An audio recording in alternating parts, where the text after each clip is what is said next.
pessoal, sejam bem-vindos ao Bicho de Sete Cabeças, um podcast que a gente fala sobre saúde mental de uma maneira desconstruída, de uma maneira descontraída também. E nós estamos aqui na nossa 5ª edição, eu e minha amiga Ana Moema, psicóloga. Oi. E nós temos uma convidada muito especial, com uma história incrível, e a Moema vai apresentá-la aqui para nós. Pronto, oi gente. Antes de apresentar a nossa convidada, eu quero falar um pouquinho sobre o nosso local aqui, onde nós estamos gravando. Nós hoje estamos fazendo a gravação aqui na AMA, que é a Associação dos Amigos dos Autistas do Piauí, que foi uma fundação feita por pais, por familiares de pessoas com autismo, né? Isso em 2000. E ela hoje é uma fundação que vive, que depende de doações. Então, você que está me ouvindo aí, está convidada a vir aqui, a conhecer um pouquinho do trabalho que a AMA vem desenvolvendo aí com muita competência, com muita qualidade. Ela é uma entidade sem fins lucrativos e está aqui localizada no bairro Primavera. Você pode vir conhecer. Segue também nas redes sociais, as meninas vão deixar aí o @ para vocês. E antes de começar, dessa vez eu não vou levar puxão de orelha do Rodrigo, porque todos os outros episódios a gente leva um puxão de orelha, né? Eu quero que vocês se inscrevam aí no nosso canal, Bicho de Sete Cabeças Podcast, lá no YouTube. Se inscreve aí para vocês acompanharem os episódios. E também nos sigam no Instagram e no Spotify, @ Bicho de Sete Cabeças Pod. Tem gente que não gosta de ver toda os podcasts no YouTube, mas visita muito, né? Acessa muito o Spotify, e nós estamos hoje nessa plataforma também, né? Exatamente, nós estamos lá no Spotify, vocês podem acompanhar, vocês escutarem enquanto estiverem aí dirigindo, mas não esqueçam, tá bom? Certinho, Rodrigo? Dessa vez eu lembrei. Pronto, então vamos ao que interessa, né? Estamos aqui hoje, mês de março, e nós queríamos muito trazer uma mulher que tivesse uma história de vida, que fosse também mãe, que profissionalmente também fosse alguém que inspirasse.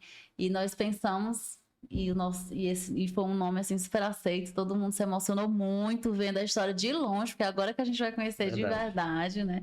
O que existe por trás da imagem que a gente vê lá nas redes sociais. E a nossa convidada hoje é ela, Laura Nascimento. Nada. Que é mãe, advogada, empresária, servidora pública e mais um monte de coisa aí que ela vai contar pra gente. Então, seja bem-vinda ao nosso podcast. É um prazer tê-la aqui conosco. E pra gente começar, eu sempre peço que fale pra gente quem é a Laura. Já fez a introdução boa aí. A Laura é uma mãe típica e atípica, servidora pública, empresária e advogada especialista em direito da saúde. Ótimo. Nas horas vagas dorme. Mais ou menos isso, mas tá dando para equilibrar um pouquinho. Pronto, então vamos lá. Como é que foi assim, a sua trajetória? Como que começou essa história de hoje, da Laura hoje, enquanto pessoa, enquanto mulher também? Conta um pouquinho pra gente, apresenta pra gente um pouquinho da sua história, pra gente te conhecer. Certo. Em relação à maternidade em si, né?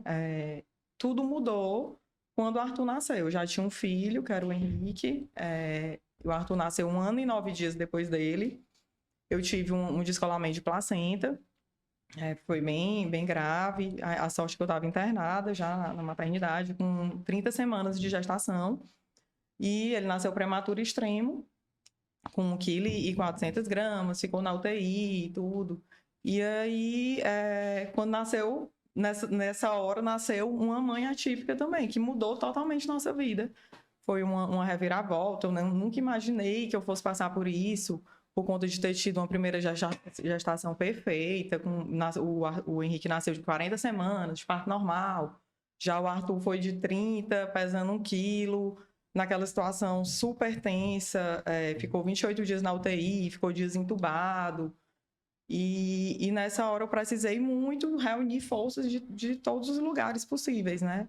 Apesar de... Eu lembro muito que na época eu estava bem tranquila e depois, eu não sei se isso é normal, acho que vocês podem até falar melhor do que eu, depois que passa que a gente vai assimilando. Meu Deus, eu passei por tudo aquilo ali e eu fui ver isso muito tempo depois. Tanto que eu fui procurar mesmo ajuda psicológica, de fazer terapia. O Arthur acho que já tinha quase 2 anos nesse primeiro período, eu estava na fase de ir atrás de tudo, né? Uhum. Eu acho que passei pelas fases do luto mesmo. Do luto do filho sonhado. Você espera ter um filho saudável, com todas, né? E um filho típico, que vá passar por todas as fases da vida da melhor forma possível.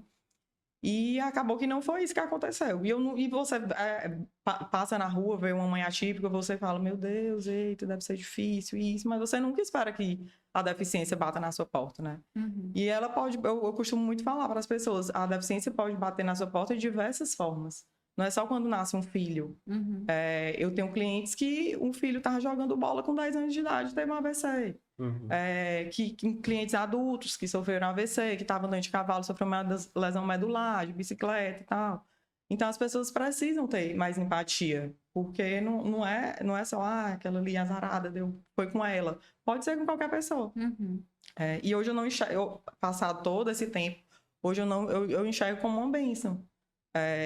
Hoje eu passei por, como eu falei, eu acho que foi um luto mesmo, né? E cheguei à fase de aceitação, que não é, assim, eu não considero que a fase de aceitação seja fácil. Ela eu acho que é a mais duradoura, que até hoje a gente vai tentando aceitar. Eu tô numa fase agora bem difícil, porque o Arthur tá fazendo 5 anos, então provavelmente ele vai precisar, assim, ele entende tudo, o cognitivo dele é preservado, então ele já tá começando a pedir, quero andar, mamãe, quero jogar bola. Ele me pede. E o irmão, e outra parte bem difícil também, que eu tô vivendo agora de aceitação, é o irmão que questiona. Ele aceita bem a deficiência, já entende, mas ainda questiona, né? Questiona, mãe, quando é que o Arthur vai andar? Aí eu explico, filha, ele vai andar com andador. Aí ele fala, não, mas eu quero saber quando é que ele vai andar normal, que ele vai engatear, andar e depois correr, que eu quero brincar com ele. E por mais que eu explique, às vezes ele ainda tem esses questionamentos em mente. Então, eu considero que eu já aceito. Mas essa fase que tá dos 5 anos dele tá bem difícil, né? Vai ter questões ortopédicas, ele vai ter que provavelmente vai fazer uma cirurgia de quadril. Enfim, é uma luta que vai provavelmente perdurar pelo resto da vida, né? Mas é isso, a aceitação é um processo. Eu tento também não pensar muito no futuro, que eu acho que a questão mais, conversando com muitas mães atípicas, que eu vejo que a maioria tem muito medo do futuro. Da independência não chegar, do filho sofrer, né, com o tempo, e ficar sem amigos, não conseguir fazer as coisas, ser excluído pela sociedade, sofrer preconceito. Isso é o medo de toda mãe, né? E a mãe atípica tem esse medo muito maior de faltar antes, né? De acontecer alguma coisa com ela e o filho ficar totalmente sem apoio. Mas eu lido com o medo do futuro não pensando tanto nele. Tentando viver um dia de cada vez. Pensando o que é que eu posso fazer hoje para o Arthur ser feliz, continuar sendo feliz. E hoje eu vejo isso. Eu não procuro mais a cura, porque eu passei por todas as fases. Meu Deus, por que comigo? Por que comigo? Culpa, muita culpa. Que isso me matava. Acho que um dos piores sentimentos que a pessoa pode sentir na vida é culpa. Ainda mais culpa, achar que é culpada pelo diagnóstico de um filho. Porque teve várias questões. Eu estava de repouso, era para eu estar de repouso, só que o Henrique tinha 1 ano. Então ele pedia pro meu braço, eu tinha que sair para dar vacina nele e não fiz o repouso completo. Eu ficava me culpando, será que foi isso? Quando eu tive o primeiro sangramento, que eu estava com 28 semanas, eu estava em São Paulo, trabalhando, a trabalho, né, pelo TCE. E rodei muito, passava o dia fazendo curso, depois ia rodar. E lá em São Paulo eu tive esse primeiro sangramento. Aí eu ficava pensando, por que eu fui? Porque como toda grávida eu não fiquei em casa. Não vou inventar curso, não, vou ficar em casa. Então, eu ficava era um jeito de me culpar, né? E aí foi passando todas essas fases da culpa, barganha com Deus. Deus, se eu fizer isso, pelo amor de Deus, ajuda o meu filho a se curar. Se eu fizer a promessa tal. Depois fui pesquisar tudo que existia no mundo, entrei em todos os grupos possíveis e imagináveis, nos Estados Unidos, no Japão, na China, células tronco, para ver se tinha algum jeito dele se desenvolver melhor. Fui fazer tratamento no Chile, ia de 3 em 3 meses para São Paulo. E aí foi passando essa fase, fui me acalmando mais, fui entendendo. E hoje, como eu falei, o que eu faço por ele é que ele seja feliz cada dia da vida dele, que ele já é uma criança feliz. Sim. E hoje eu quero sentir, eu sinto gratidão por isso. Meu filho é feliz, meu filho ele estuda, ele entende, ele ama o irmão, ama os pais, tem amiguinhos na escola. Então, Por que eu vou ficar triste? Ele é uma criança feliz e o que importa é isso, é ser feliz. Você foi mãe bem jovem, né? Você tem 2 filhos hoje, um tem 6 e o outro 5. É um 5 e um 4. Vamos já fazer. Vamos já assim. virar. Ser mãe sempre foi um sonho? Não é que foi um sonho, mas eu sempre quis ter filho, né? Uhum. Os dois foram surpresas. Meu marido até fala, para de dizer isso, que foi surpresa, menina. Porque o Henrique, eu tava com 4 meses de casada, tinha comprado apartamento pequeno, tinha feito um quarto de closet, então não esperava de jeito nenhum. Tava só com 4 meses de casada, ainda pagando as contas do casamento. E aí, aí foi, né? Deu tudo certo. E com o Henrique tinha 5 meses quando eu descobri que tava grávida do Arthur. Que também foi de surpresa. Bem pertinho. Foi bem pertinho. E aí aí teve, assim, eu achava que, todo mundo fala que se cria junto, vai dar tudo certo. Só que teve essa intercorrência, então nesse tempo que eu fiquei muito tempo longe do Henrique, uns 2 meses, ainda tem essa questão emocional, que pegou muito, ele não andava, ele começou a andar quando o Arthur estava na UTI, então ele estava na casa da minha mãe. Ele não tinha dente, os dentes dele nasceram depois, então o primeiro dente dele nasceu com 1 ano e 1 mês, eu não vi o primeiro dente dele nascendo, não vi ele andando. A gente perdeu um pouco o vínculo nessa época de mãe e filho, por conta de eu estar totalmente voltada para o Arthur. E aí foi uma questão também que eu tive que trabalhar, porque eu me sentia muito culpada e tudo, mas depois foi dando tudo certo. Eu ia perguntar sobre isso, como é que você consegue organizar essa rotina, essa compreensão do filho mais velho também, né? De ele também ter que ainda tão pequenininho, entender esse cuidado, entender essa dedicação que você precisa hoje ter com o Arthur. Eu li muito sobre isso, eu não queria que o Henrique tivesse nenhuma repercussão negativa disso e tudo. E aí li bastante e eu vi que muitos irmãos de crianças com deficiência têm uma tendência à depressão, a suicídio, porque o pai, né? Os pais se voltam para o filho mais necessitado, querendo ou não. E é uma rotina muito intensa de terapias, de viagens, de médicos, de consultas. E aí eu procuro equilibrar isso tentando fazer programas só com ele, apesar dele não querer. Ele diz, não vou, se meu irmão não for, não vou. E mais tento, né? Vai sair, ele faz fono. Vamos sair da fono, vamos ali tomar café. Tento fazer uns programinhas só com ele. Tento explicar bem corretamente o que é que o irmão dele tem, a deficiência do irmão dele, para que ele possa entender. E deficiências de outras crianças, né? Para que ele possa entender e ter o próprio processo dele de aceitação também. Fazendo coisas só com ele, tentando inserir também o irmão nas atividades. É difícil, porque ele quer, como toda criança quer ter um irmão, né? Para jogar bola, para fazer tudo. Mas a gente tenta sempre adaptar para que ele esteja com o irmão fazendo as coisas que irmãos típicos fazem. Claro que tem coisa que é um pouco mais difícil, mas a gente tenta, vai jogar bola, vamos, a gente vai segurando ele, vai jogar bola. Vai brincar de carrinho, a gente senta ele, bota a mãozinha para brincar de carrinho. E assim, aos poucos, a gente vai tentando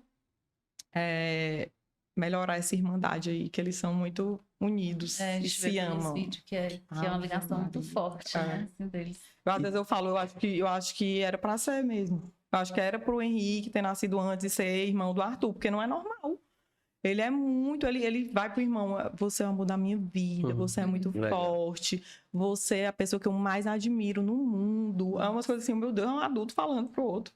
E ele fica escutando, admirando aquilo ali. Eu acho que, às vezes eu penso, não, eu tinha que ter tido tudo isso, que tinha que acontecer essa trajetória toda, pra gente chegar até aqui a ver essa cena. Sim. E aí, sua carreira profissional, assim, praticamente foi modificada diante de toda essa situação, né? Isso, totalmente. Eu nunca pensei em advogar, nunca. Sempre foquei em serviço público. Passei num concurso cedo, depois passei em outro, que era o que eu queria ficar lá, né? Só nesse concurso. E aí, quando o Arthur nasceu, a gente passou 1 ano pagando as terapias dele, viajando. Era muito, muito gasto. Um intensivo que ele fazia é 14 mil reais, que ele fazia de 3 em 3 meses. Aí tinha fono, TO, musicoterapia, hidroterapia, as consultas em médico, muitos exames caros de ressonância. Aqui em todas essas viagens que você fez? Nas viagens e aqui também. Ele fazia muito aqui, os intensivos aqui, e a gente viajava fazer exames e consultas, e ele fazia algumas fisioterapias fora também. Então, muito, muito caro. E aí, nessas andanças, eu pesquisando, eu vi que algumas mães conseguiam esse custeio pelo plano de saúde. Nas clínicas lá particulares mesmo.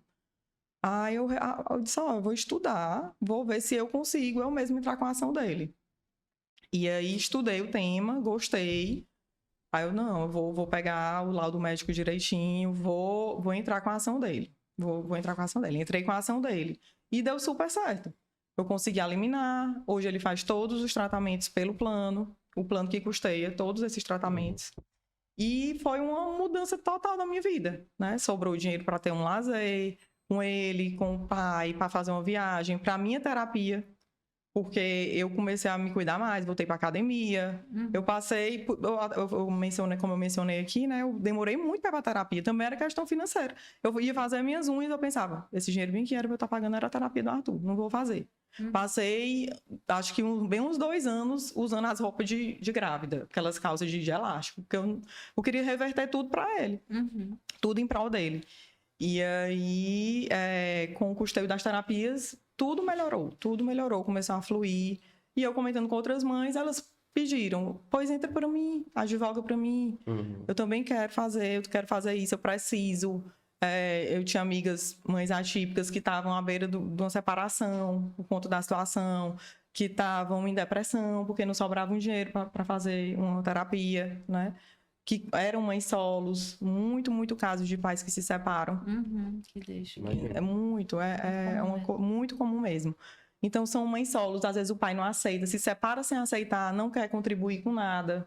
Principalmente autismo, né? Que não é tão uma coisa visível. Então, eles ficam, não, é só um atraso. Aí, não querem contribuir com nada. A mãe fica sozinha nessa situação, cuidando, tendo que levar para terapia, deixar financeiro. Então, eu não, vou ajudar essas mães, vou ajudar essas crianças, vou fazer aqui por onde. E fui indo. E comecei a me apaixonar pelo direito da saúde. Hoje eu amo. Fiz vários e vários cursos, viajei, me aperfeiçoei. E hoje eu costumo dizer assim que o propósito me encontrou. Não foi nem eu que encontrei o meu propósito, porque eu estava aqui no meu serviço público, feliz, tranquila. E aí surgiu essa situação e hoje eu amo o que eu faço. Eu acho que hoje é meu propósito de vida. E é mais uma coisa que eu vejo que o Arthur veio trazendo isso. Porque você conseguir ajudar uma criança que, por exemplo, se alimentava via gastrostomia, a comer pela boca, porque ela tem uma fome de qualidade. Uma criança que tem uma PC um pouco mais leve, que não sentava, passa a sentar, que não se levantava, passa a levantar. Você vê famílias que deixaram que o casal deixou de se separar porque essa questão financeira parou de pesar, eles conseguiram fazer uma viagem, né? A mudança de vida que você vê, tanto na criança como na família. Isso é muito gratificante, muito mesmo. De alguma forma, teve uma grande resistência nisso, ou não? Foi tudo muito simples esse percurso, por exemplo, da advocacia? Não, muita resistência. É muito difícil advogar contra o plano de saúde. Eles têm um lobby gigantesco, né?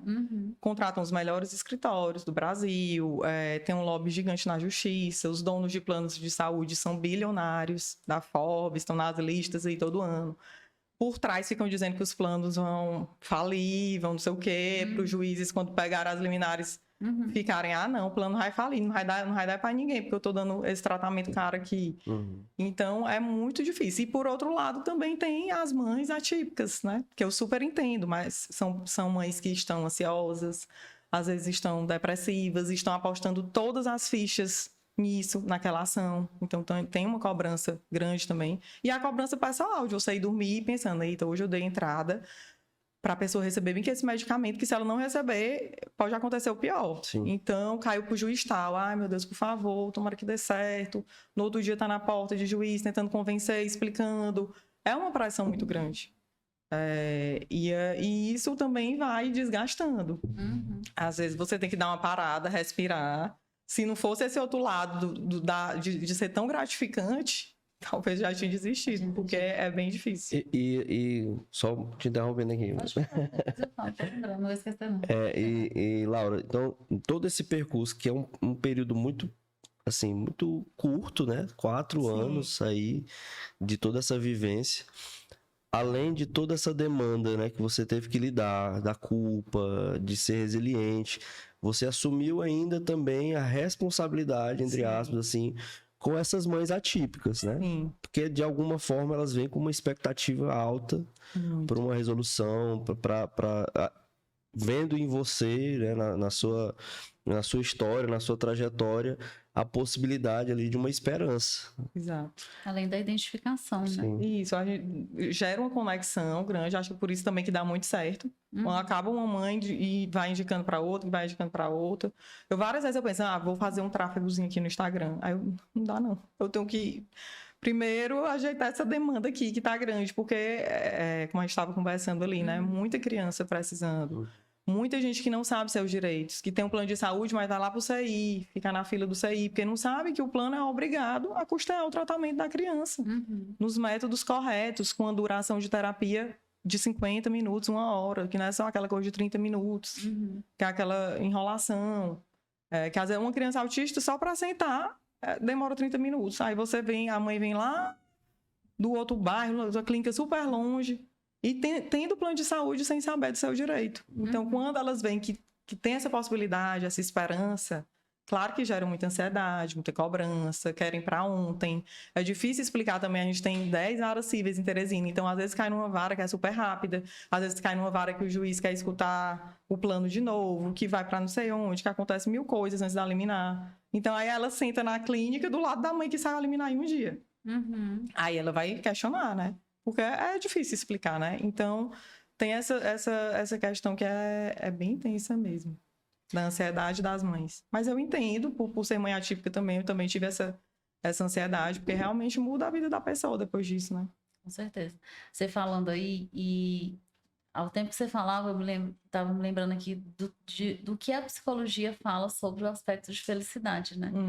E eu gosto muito de estudar sobre esse tema. Na verdade, é um dos temas que eu estudo desde a época da faculdade, que foi quando, na verdade, a psicologia positiva começou a aparecer, e eu sempre me interessei por esse tema porque é bem interessante. E eles falam muito, né, dentro da teoria, sobre esse encontro com o seu propósito de vida. Que a gente encontra felicidade, na grande maioria das vezes, quando a gente encontra um propósito de vida. Porque eu entender o que eu estou fazendo aqui, para que eu vim, por que eu estou aqui, por que eu passo por algumas situações, ele amplia, né, esse conceito só de resiliência, de só passei por a situação e aprendi alguma coisa, mas ele traz para mim ali um significado para viver, para as coisas. E enquanto você falava, me remeteu muito isso, de que alguém que conseguiu encontrar um propósito mesmo em toda essa situação difícil que você viveu, né? Eu sempre escutava essa questão de propósito e eu ficava, não, será se todo mundo tem mesmo esse propósito?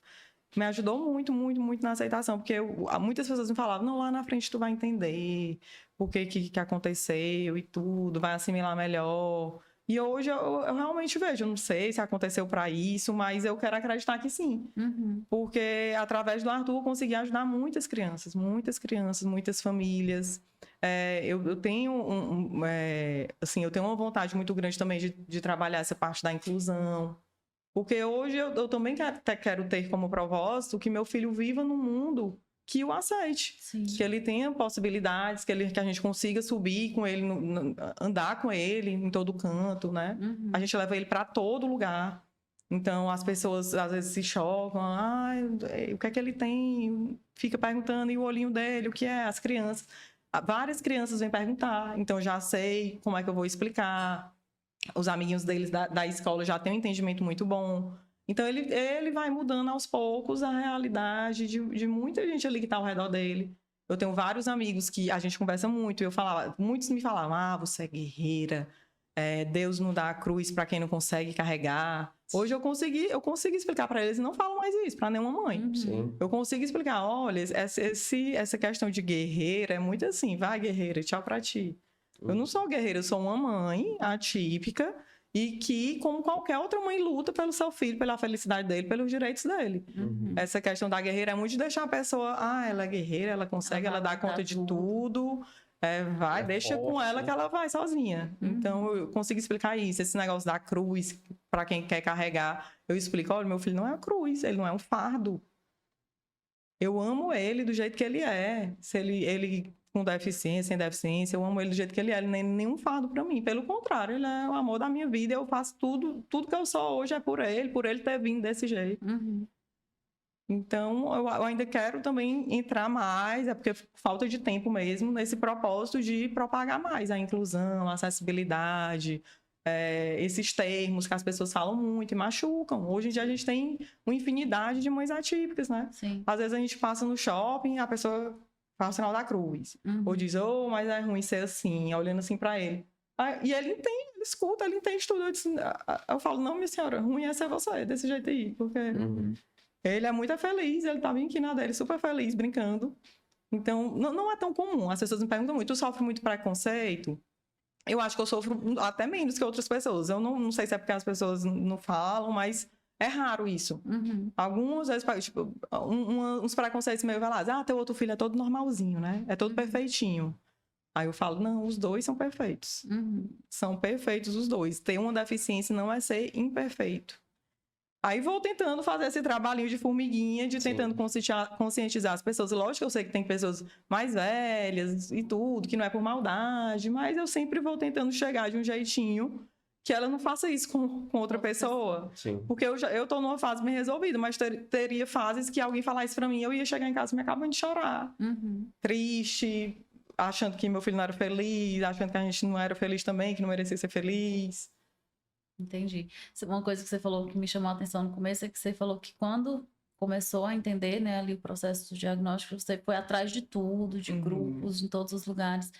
Como é que as pessoas reagiram no momento? Eles te apoiavam, te incentivavam? Ou você chegou a ouvir de pessoas, calma, não precisa, não adianta, alguma coisa nesse sentido?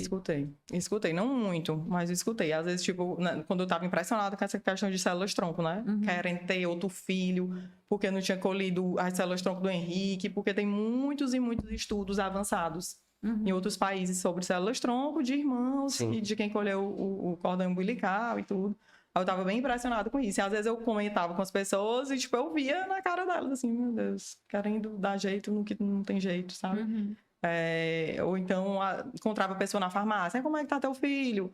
Aí eu, não, tá bem, tudo passou a época da UTI. Aí a pessoa falava, mulher, eu ainda reclamo das coisas. Minha filha só passou um dia na UTI, ainda reclamo, tá boazinha lá. Sabe? Uns comentários, assim, que acabam desestimulando um pouco. Mas hoje eu já lido bem melhor. Consigo responder que eu não conseguia. Eu escutava, aí ficava chocada, ia pra casa e ficava remoendo. Por que eu não respondi isso, isso e isso? Hoje eu já consigo responder também sem raiva, porque às vezes eu queria, né? Quando você já entender o processo, você quer responder questionando a outra pessoa. Por que você falou isso? Isso não se fala. Não, eu já respondo de uma outra forma. Que a pessoa se toca, que não era para ter perguntado dessa forma, mas fica uma coisa mais tranquila. Porque até às vezes tem gente que quer saber. Muita gente me pergunta como é que eu explico pro meu filho que ele vai andar, não vai andar, que os amiguinhos dele perguntam como é que eu explico pro meu filho. Como é que eu me refiro a uma criança com autismo, a uma criança com deficiência, né? A questão do especial, que hoje não é para se falar mais. Que é igual a questão do guerreiro. Especial pressupõe uma pessoa que está fora ali. Eita, aquele ali é especial. E não, a gente quer inclusão, é que ele seja igual aos outros na medida do possível. Esse nome especial também pressupõe uma questão de outras coisas, de infantilidade. A pessoa com deficiência adulta não é vista como um adulto que tem todas as vontades, todo o pensamento de adulto, né? Entendi. E como é que foi que essa chegada do Arthur e toda essa modificação de vida também interferiu dentro do contexto de família, relacionamento? Casamento. Sim, casamento foi bem tranquilo. Inclusive, quando eu fui para terapia, a terapeuta falava assim, queria sempre querer saber do casamento. Casamento. Aí eu faltava dizer, eu não quero falar de casamento, não. Eu quero falar do Arthur. O casamento tá ótimo. Só que, assim, a gente vai vendo com o tempo, né, que claro que influi. Não tem como. Porque você chega no final de semana morta e cansada. Porque já rodou Teresina todinha, terapia, vai e volta. Muitas demandas, tem outro filho, tem emprego, tem a casa, né? E aí, às vezes, você deixa de fazer alguma coisa, viagem a dois, vim fazer, acho que o Arthur tinha uns 3, quase 4 anos já, para passar um tempinho maior, né, fora. E aí, claro que impacta, mas a gente vai tentando mitigar isso. O pai dele é super compreensivo, né, é certo a gente falar ajuda, né? Ele participa mesmo, ele faz tudo. Quando eu não posso, ele tá lá. Agora ele tá lá rodando, deixando meu aniversário, pegando na escola, indo. E ele sempre me apoiou, sempre ficou do meu lado. Quando eu tava nos meus momentos mais tristes, ele assumia. Porque uma questão que eu acho assim que me ajudou muito, apesar de eu ter sofrido bastante no começo, e sempre uma insônia, dormir tarde, pesquisando, chorando, perguntando por quê, eu não paralisei. Ele faz terapia desde 2 meses. Eu não, ele tem. Eu não conseguia nem falar o nome paralisia cerebral. Eu falava leucomalácia periventricular, que é tipo um nome antes do diagnóstico de paralisia cerebral, né? Que é a lesão cerebral, que é vista no ultrassom. Aí ela fala, ele tem aqui leucomalácia periventricular. E depois o neuropediatra vai dizer, a lesão associada ao atraso motor, o diagnóstico é de paralisia. Eu não conseguia falar essa palavra nas fases mais tensas da aceitação, né? E aí ele me apoiava, ficava do meu lado. Essa questão do casamento teve, sim, repercussões, mas a gente conseguiu lidar bem. O resto da família também sempre me apoiou muito, meus irmãos, minha mãe. Minha mãe ainda é aquela coisa assim, o Arthur vai sentar, o Arthur vai andar, eu tenho fé em Deus, não sei o quê. Eu falo, mãe, não é questão de Deus, eu tento explicar. Eu também tenho fé, eu quero que ele se desenvolva o melhor possível dentro das possibilidades dele. Mas hoje que ele já tem quase 5 anos, a gente já tem um prognóstico mais desenhado, né? De que o objetivo hoje é que ele passe do nível 5 para o 4, que é andar através de andador com intenção.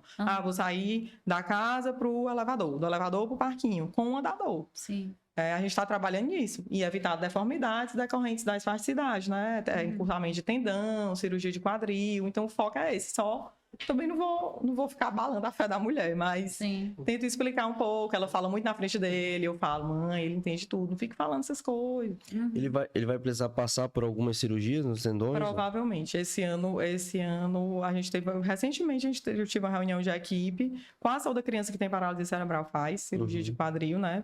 A gente quer que ele faça no tempo certo, né? Ficar acompanhando, vigilância bem, para que ele faça no tempo certo e não tenha nenhuma repercussão. Isso foi até uma questão também, esse ano, da parte da aceitação, porque um ritmo de trabalho muito, muito grande, e aí eu tive uma reunião com a equipe dele e falaram, né, olha, esse ano é crucial. Ano passado o Arthur, assim, tem os melhores terapeutas, todos os melhores de Teresina estão aqui na equipe dele, só que não teve uma integração. Vamos trabalhar junto para esse objetivo.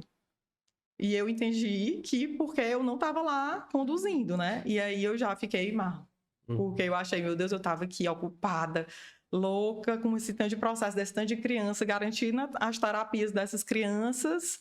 E provavelmente meu filho vai fazer uma cirurgia de quadril um pouco mais cedo, talvez, porque eu não estava tão focada. Tem a questão que ele entrou na escola também no meio do ano.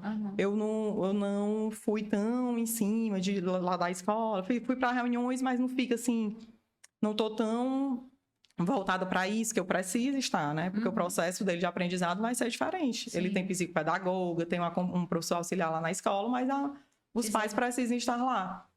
A gente recebeu até essa pergunta, né, aqui na caixinha, como que você escolheu, né, essa escola e se ele tem um professor auxiliar, né, dentro da escola. Sim, eu procurei uma escola que eu já sabia que ia ter uma aceitação, uma inclusão, uma escola aberta a isso, né? E outras mães que já tinham filhos com deficiência física lá, porque a deficiência física é diferente da deficiência de outros tipos de deficiência, porque precisa ter alguém para trocar ele, para alimentar ele, tem o medo do engasgo, de alguém fazer alguma coisa com ele e ninguém vê, então tem todas essas questões. Então, procurei uma escola que já tinha crianças com deficiência que eu conhecia matriculadas e que o feedback das mães era bom. E que fornecia um professor de apoio, que é direito, né, da pessoa com deficiência, ter um professor de apoio fornecido pela escola, sem cobrança de matrícula de mensalidades mais altas.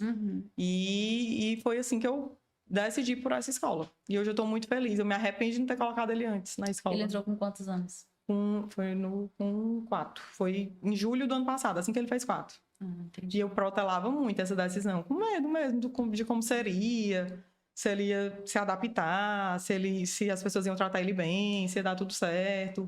E ele se desenvolveu muito, muito, muito, muito mesmo. E eu proporcionei ele conviver com outras crianças, né? Sim. Que é sempre convivendo com o irmão, com os amigos do irmão. Hoje ele tem os amiguinhos dele, tem a vida dele, que ele precisa ter essa individualidade dele.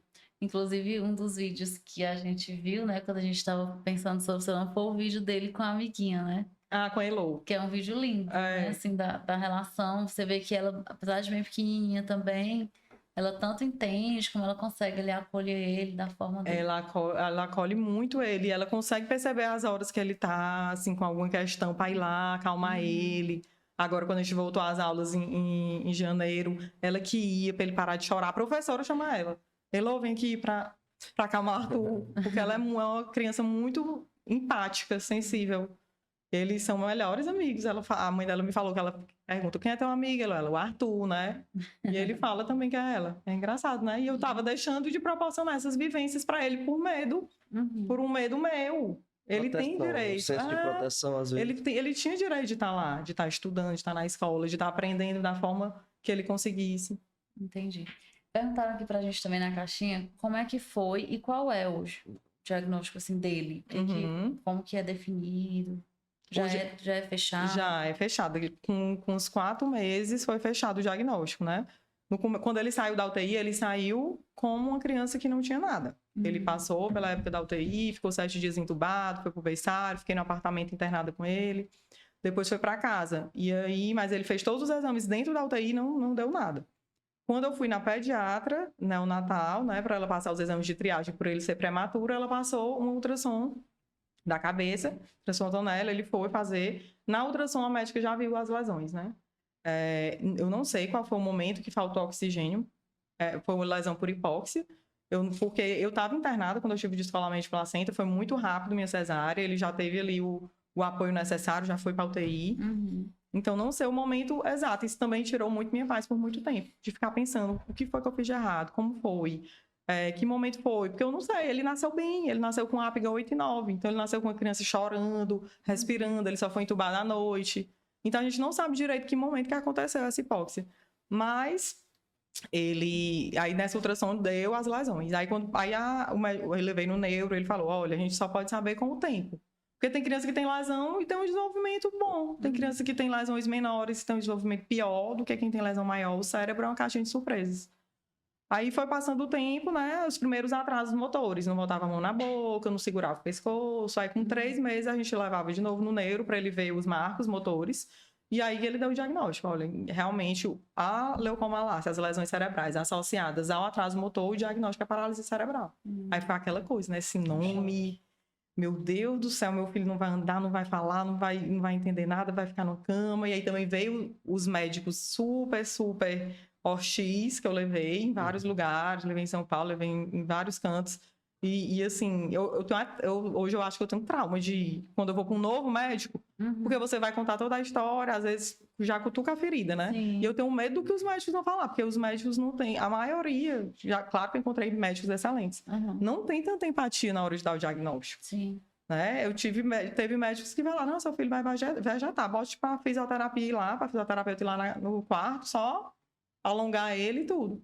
Aí dá vontade de ir lá com ele hoje, ele falando, entendendo tudo. Porque a pessoa, meu Deus, se fosse uma mãe que não fosse atrás, ela ia acreditar nisso, como pode ter acontecido, né? Se acomodaria e o menino não ia ter a possibilidade que ele teve fazendo fisioterapia, fono, tudo desde cedinho. Foi uma luta mesmo assim, sua como mãe, até contra essas falas, né? Essas previsões. Sim. Tinham previsões assim desse estilo, e o jeito que os médicos falavam, muitos, era o pior possível. Eu fui pedir minha redução de carga horária agora e eu estava sem laudo atualizado dele. Aí eu peguei o segundo laudo, que foi um médico de São Paulo, né? O primeiro foi aqui. E aí eu fui ler o laudo. Eu lembro que quando eu saí do consultório, minha irmã disse assim: rasga esse laudo, não lê. Essa mulher é péssima, não sei o quê. E ela tinha sido super bem recomendada, mas o jeito que ela falou. Ela falava, eu acho que ele não enxerga também. Isso ele tinha 2 meses, né? Não dava pra ter, assim, um prognóstico tão futuro. E eu saí de lá arrasada. Aí ela, não lê esse laudo. Eu disse, não, eu vou deixar aqui. Um dia ele vai me servir pra alguma coisa. Aí eu usei na minha redução de carga horária. Ele que tava lá no computador escaneado. Aí eu fui ler de novo. Eu disse, meu Deus, a gente não pode acreditar nesses prognósticos. Pode ser o que acontece com a maioria, mas pode ser que aquela pessoa bem ali não seja assim. E ela desista de um tratamento, desista de lutar pelo filho, porque essa é a melhor médica aqui diz que não vai adiantar nada. E até se entrega, né, assim, Sim, numa depressão, numa exato. tristeza Porque profunda. você já está sensível, aí recebe uma fala dessa tão pesada, né? Com zero esperança. Porque às vezes o médico sabe que provavelmente aquele prognóstico não vai ser dos melhores, tal, de marcha, de tudo. Mas ele fala de um jeito, olha, mas ele vai conseguir se desenvolver nas possibilidades dele. Aí é totalmente diferente, você já sai com uma esperança maior. Ou dando algum tipo de direção, né? Ó, você vai precisar fazer Exato. isso até tal idade. Exato. Muitos médicos também, que eu percebi que não tem tanto, assim, não estudam tanto o que é que pode fazer, Sim. o que é que tem de mais novo. Hoje a gente já tem vários Tipo de tratamento que hoje melhor. já tem vários que sabem, que estudam, que vão atrás mesmo e que dão. Hoje eu tenho contato por conta dos processos, né? O laudo é a principal peça do processo. Então eu vejo muitos laudos de muitos neuropediatras daqui de fora. Hoje tá diferente, já está bem diferente. Mas antigamente não queriam dar nem a prescrição das terapias para a pessoa ir atrás. Sim. Porque eles achavam que o plano ia perseguir e tal. Não vou dar prescrição, não vou botar nome de método. Isso prejudica muito a criança. Porque você precisa do laudo médico todo completinho para poder ir atrás. Eu participei de um casal de amigos, né? Que eles tiveram esse mesmo prognóstico, né? A filha nasceu, um parto prematuro, né? Tiveram que ir às pressas e eu tava com eles no dia que eles receberam a notícia da paralisia, né? E a vida deles mudou a partir daí. Até enquanto você estava falando, eu estava perguntando se eles já conseguiram que o plano pagasse. Vai lá e ficar. Com certeza. Eles eram de Imperatriz, se mudaram para Florianópolis, hoje estão morando em São Paulo, mas assim, eles rodam o Brasil inteiro todo esse processo. Hoje a filha deles tem mais ou menos, acho que 12, 14 anos, alguma coisa, 10, 12, 14 anos, eu não lembro agora. Mas fez cirurgia em Fortaleza, fez cirurgia em Florianópolis, São Paulo. E eles passaram por inúmeros médicos que deixaram eles totalmente desesperançosos, mas também com muitos profissionais que indicaram tratamento, né, fora do país. Eles conseguiram doações para trazer equipamentos dos Estados Unidos, né, caríssimos, absurdo, né, para o tratamento deles, né? Por isso que eu até perguntei se ele ia precisar fazer, porque a Laila precisou fazer algumas cirurgias, né? No calcanhar, no quadril. Acontece. E essa questão financeira é muito pesada para os pais atípicos, porque até os equipamentos, se você for comparar uma banheira de uma criança típica com a banheira de uma criança... Assim, a banheira da criança típica é R$200, a da criança típica é 1.400. E você não vê, assim, uma coisa normal. A cadeirinha, você comparar um carrinho com uma cadeira adaptada, a cadeira é 20 mil, 22 mil, 24 mil. O andador, 30 mil. Então, tudo é muito, muito caro. Aí você ainda vê crianças que não têm essa oportunidade. Às vezes tem criança, meu Deus, se quis voltasse num andador bom, já estava andando só. E o plano também cobre essa questão dos equipamentos é um pouco controversa. Tem juiz que concede, tem juiz que não concede. Muita gente consegue em ações em face do Estado, que o Estado fornece. Mas em relação ao plano, tem ações que o juiz concedeu, tem ações que o juiz não, meio que se omitiu quanto ao pedido, né? Aí a gente está em fase de recurso para ver se vai dar certo. Entendi. E no caso, assim, perguntaram aqui também, como foi que você escolheu o plano, né? Se existe algum plano específico ou se todos têm essa obrigação? Como é que... Não, todos os planos têm essa obrigação. Todos, inclusive o SUS. Crianças que não têm plano de saúde e precisam de tratamento, o SUS tem que dar tratamento especializado. Todos os planos têm essa obrigação. Eu escolhi meu plano, como eu não sabia o que ia acontecer, que iria por vir, eu fiz a continuidade do meu plano, né? Sim. Porque tem até 30 dias, quando a criança nasce, para não pagar a carência, eu fiz a continuidade do meu plano. Mas tem ações contra praticamente todos os planos. Planos de autogestão, plano mesmo particular, contra o SUS. Todos têm a obrigação de custear. Entendi. E assim, querendo ou não, a sua vida se tornou muito o seu filho, né? Sim. Até profissionalmente hoje você está ali próximo a ele o tempo inteiro, né? Com essas histórias, com outras histórias de outras mães. Mas e a Laura? Pois é, eu me considero que eu não esqueci muito de mim, não. Eu consigo fazer as coisas, eu tenho minhas amigas que eu prezo demais. Sai. E elas falam muito assim, meu Deus, como é que tu consegue dar assistência? Ah, nasceu a amiga, mandando mensagem direta, sei o quê. Tudo que acontece com os filhos delas, que são amigos dos meus hoje, né? Então eu consigo, eu saio só com minhas amigas muito frequentemente. Toda semana, saio só com meu marido, saio com casais de amigos. Claro que para isso, que não é a realidade de todo mundo, tem uma rede de apoio muito boa. Sim. Né? Tem uma babá que é meu braço direito, que eu amo, Rejane. Tem meus pais que moram no meu prédio, então qualquer coisa ali, eles estão ali. Meu sogro e minha sogra também me ajudam muito. Os tios, tudo que eu preciso estão sempre lá. Então eu não me considero assim que eu me esqueci, não. Eu saio com minhas amigas. Legal. Eu vou para restaurante, eu faço tudo, viajo. É claro que a carga de trabalho no momento está bem alta, mas ainda consigo, vou na raça. Me forçando, eu vou. Aí chega lá, Que bom. gosta e tem que ter, porque é uma rotina muito, muito complicada. E ainda fico me policiando para não falar só disso.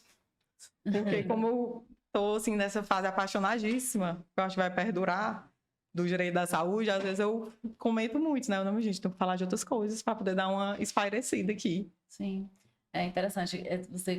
Quando você fala assim, eu acho que eu não me esqueci tanto, porque a grande maioria das mães, das mulheres, né, que vivem algum processo parecido com esse, elas acabam vivendo esse processo mesmo de anulação, né? Sim. De não conseguir equilibrar entre... E sempre que eu converso com as mães lá no escritório, eu procuro puxar um pouco essa parte. De perguntar como é que tá essa parte, tentar dar alguma dica. Realmente tem mães que é muito difícil mesmo. Porque realmente não tem rede de apoio nenhuma. Sim. Os pais moram fora, já são idosos, o marido separou. Quando a realidade é o interior, né? É outra realidade, total. Mas quando eu vejo que tem alguma oportunidadezinha e a mãe não consegue, é muito apegada, tem medo de tudo acontecer, eu falo, dê oportunidade para os avós, para os tios ficarem um pouquinho com seu filho. Ele também merece essa convivência com outras pessoas, ficar só com a mãe o tempo todo, né? Às vezes é um apego muito grande da mãe, por ser com deficiência, querer criar naquela bolha que nada pode dar errado, e ela acaba se esquecendo e quando vai ver, tá num processo já de desenvolver alguma doença autoimune, uma depressão, aí como é que ela vai cuidar dele? Isso, exatamente. Depois que já tá numa fase crítica de algum outro tipo de doença. Exatamente. E é uma coisa que a gente sempre fala é que para você ser uma boa mãe, você tem que estar bem com você, né? E isso é uma realidade, isso é uma compreensão muito difícil para as mães. No geral, típicas e atípicas, né? Sim. De entender assim, eu preciso ser a prioridade no sentido do cuidado, porque se eu não tô bem, como que eu consigo ser uma boa mãe? E para as mães e para as pessoas também. Sim. Muita gente meio que aplaude, mas por trás falando, deixa o filho para ir fazer alguma coisa. Sim, era isso que eu ia perguntar, né? Porque existe também essa cobrança, né? De você é mãe, você não tem esse direito de sair com as amigas, de fazer uma viagem só com seu esposo. Isso, de viajar ao trabalho, de ter uma carga de trabalho maior. Aí as pessoas, muita gente aplaude na frente, mas critica. Mas enfim, a gente não pode se apagar a isso, né? Você tem que fazer o que é pro seu bem e pro bem da sua família. Se tá tudo fluindo bem e tá dando tempo de fazer tudo. E hoje nós estamos numa época assim tão delicada, né? Que todo mundo quer opinar de tudo, sobre tudo. Quer falar sobre a vida, né, da outra pessoa sem conhecer o que tá por trás de tudo aquilo, né? Qual é o peso emocional que uma palavra, uma fala, uma opinião vai trazer, né? Eu percebo que você, assim, tem bastante conhecimento, estudou, logo no começo você falou que leu bastante, né? Então você tem muita propriedade, né? Isso, de alguma maneira, traz segurança e confiança até no seu posicionamento. Mas tem muitas mães que são extremamente vulneráveis, né? Estão extremamente vulneráveis. E uma fala dessa, né? Destrói, né? Causa um impacto negativo absurdo. Exatamente. Né? As pessoas que parece que hoje tem uma coisa que não conseguem se abster de falar uma coisa que vai machucar. Tipo assim, você entra no Instagram da pessoa, você pensa uma coisa, essa mulher devia estar fazendo, devia estar cuidando do filho dela, tá aqui. Mas para que escrever? Pense e fica com o seu pensamento, mas não, as pessoas querem escrever, machucar. Sim. sem sentido nenhum. E por mais que você seja a pessoa mais bem resolvida do mundo, quando você lê aquilo, claro que entra, né?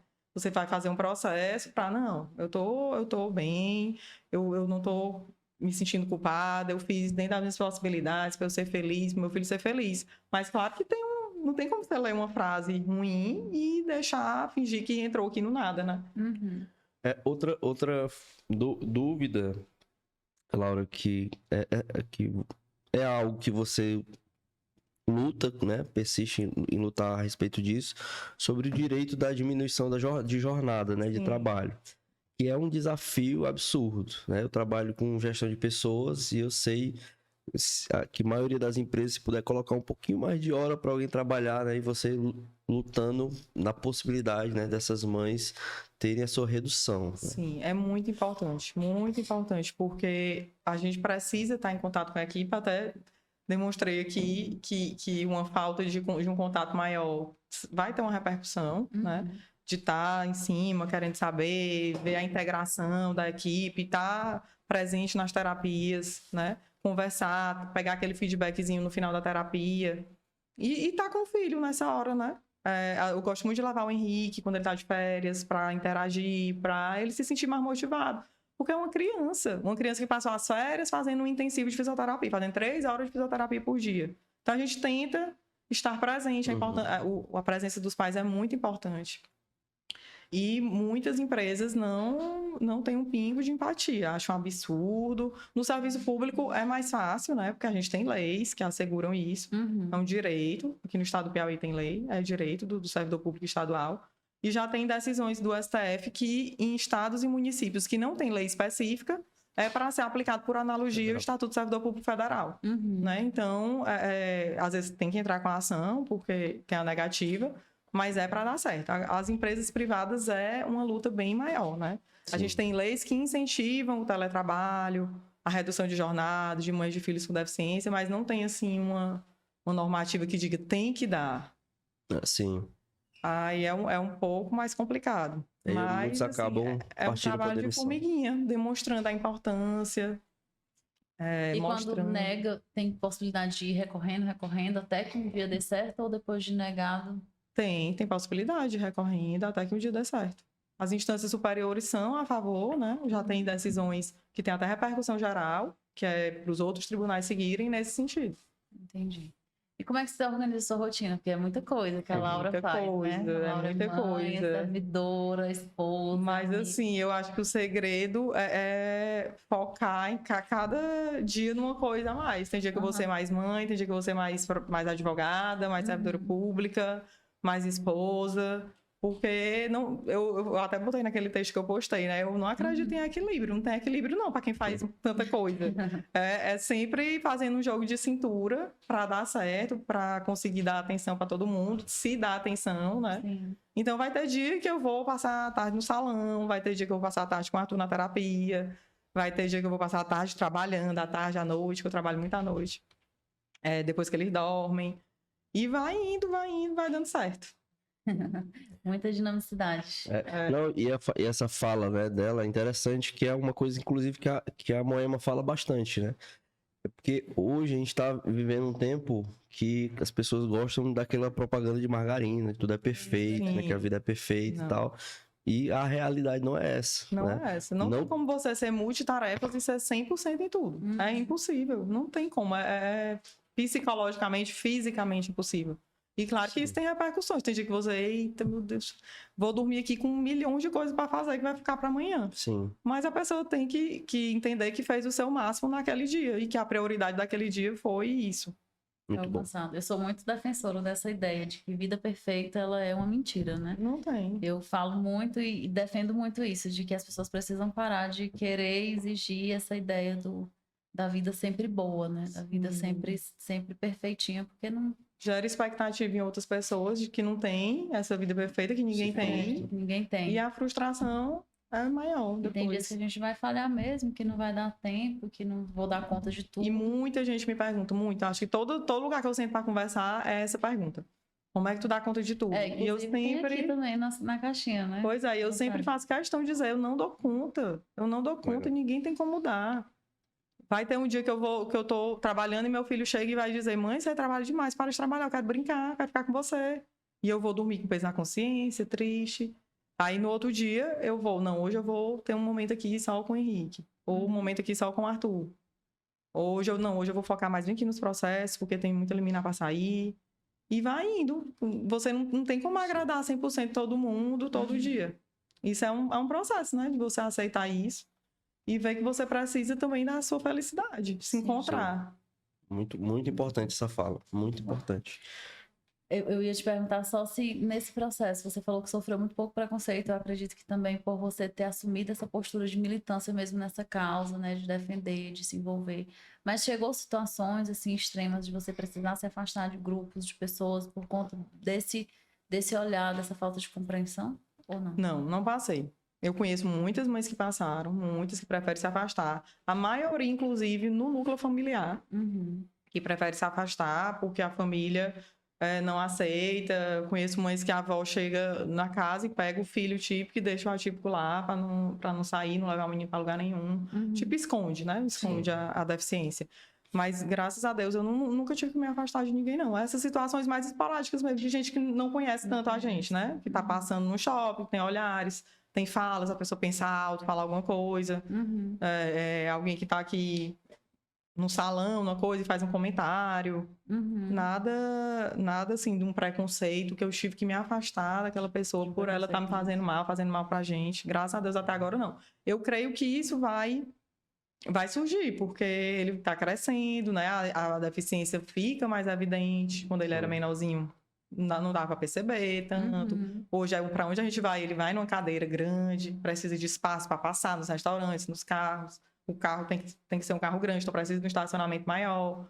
E aí eu creio que essas situações vão surgir. Tenho que me preparar psicologicamente. Pode ser que com o tempo isso acabe ficando mais evidente. Até porque também com o tempo ele vai compreendendo melhor e ele vai sentindo um pouco mais também. Né? Sim, ele já entende. E eu acho que quando a criança com deficiência vai ficando adulta, o capacitismo se mostra muito maior, porque as pessoas pensam que a pessoa com deficiência, ela não pode trabalhar, ela não pode estudar, ela não sabe de nada. Ele tá bem aqui do meu lado, a pessoa fala comigo, não fala com ele. Então, as pessoas pressupõem que aquela pessoa é totalmente incapaz, né? É igual você tá um cego aqui atravessando a rua e você vai lá, pega no braço dele, não trisca nele, não pergunta se ele quer ajuda, às vezes ele tá aqui. Porque a pessoa pressupõe que aquela pessoa não vai atravessar a rua. E às vezes ela tem a dependência dela, ela consegue. Você pode oferecer ajuda de uma maneira menos invasiva. Hoje as escolas, né, que trabalham com esse tipo de deficiência, eles tornam o deficiente visual praticamente autônomo, faz alimentação. A gente tem uma escola em Parnaíba bilíngue, uma escola só bilíngue, uma escola grande, boa, foi inaugurada agora. Então são pessoas que provavelmente vão ter uma vida funcional. Sim. Conseguir estudar, se formar, trabalhar. Entendi, ótimo. A gente recebeu uma pergunta aqui que eu achei interessante, né? Perguntaram assim se... Deixa eu abrir que esse negócio não tá virando. Se você em algum momento compreendeu ou considerou a importância da religião, da fé, da igreja importante nesse processo de se tornar mais forte mentalmente. Sim, muito, muito, muito. Me ajudou muito. Eu fortaleci muito minha fé. Eu acho que a maioria das pessoas, quando passa por uma situação assim, né, vai procurar mais. Sim. Às vezes está um pouco distante, vai. Fui para Santa Cruz dos Milagres, novena toda terça. Rezo muito mais. Todos os dias eu rezo, agradeço a Deus.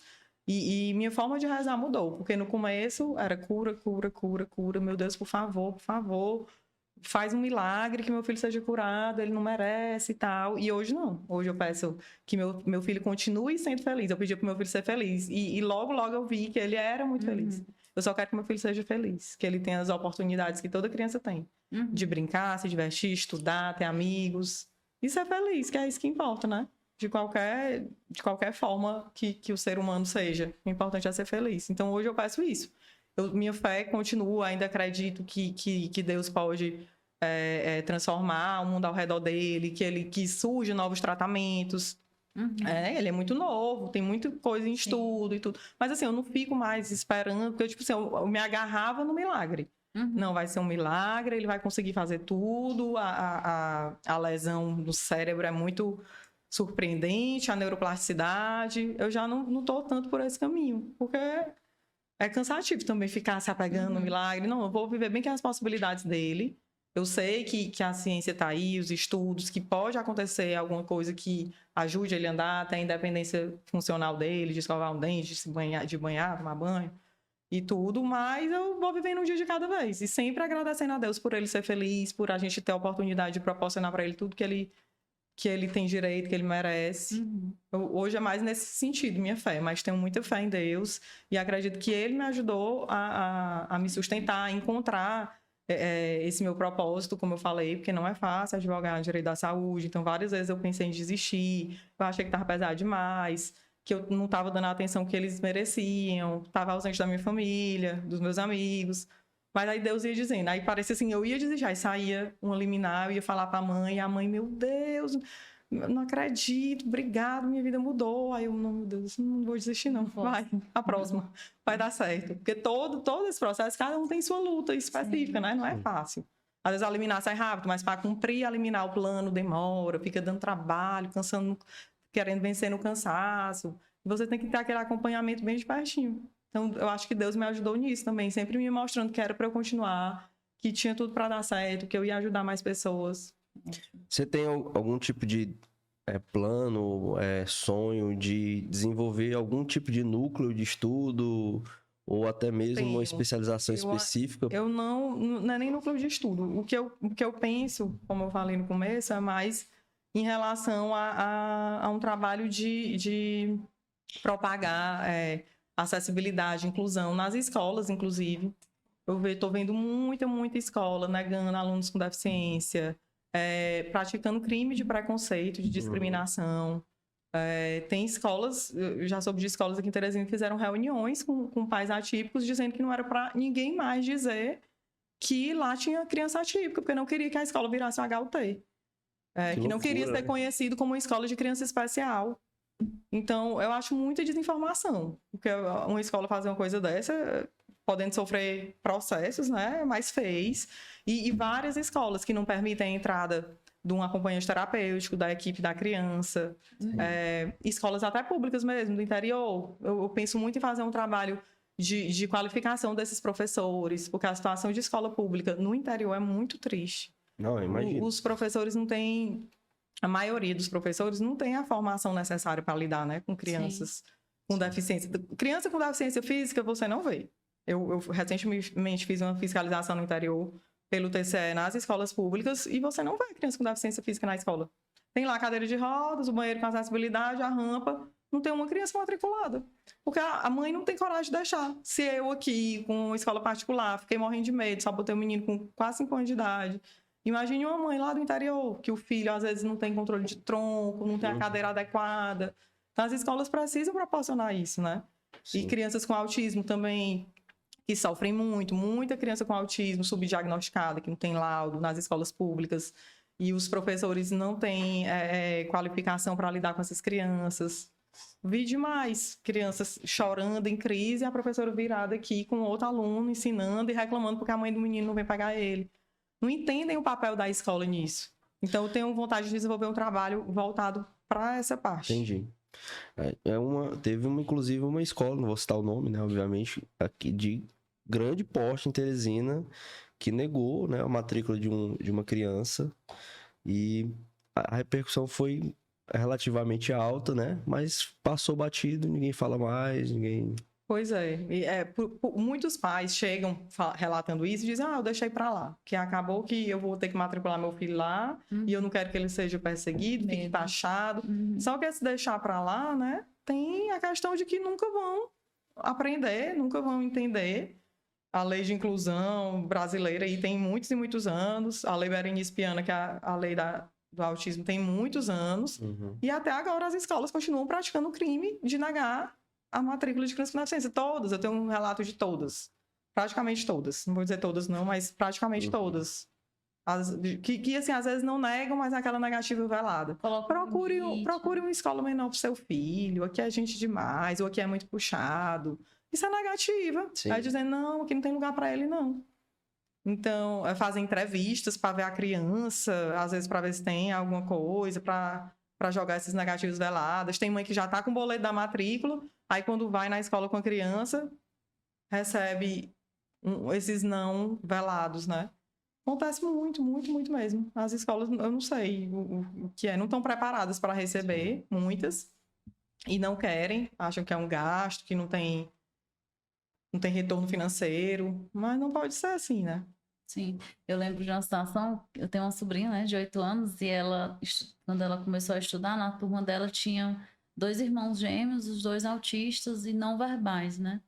E a menina conseguia se regular bem na sala, mas o menino tinha muita dificuldade, né? Então ele chorava muito e a estratégia familiar, eu acho que eles passaram para a escola, de pedir para ele deitar a cabecinha, né? Até se acalmar. E a gente um dia foi buscar ela na escola e a gente foi parado pela mãe, né, dessas crianças, dos gêmeos, para dizer que ela, com 3 aninhos, 4 aninhos, chamou a mãe do menino e disse que queria ter uma conversa muito séria com ela. Ela disse: eu quero ter uma conversa muito séria com você. A Esté, com 4 anos, chamou a mãe da criança, disse que queria ter uma conversa muito séria com ela. Aí ela falou assim: será que você não tá vendo que ele tá chorando?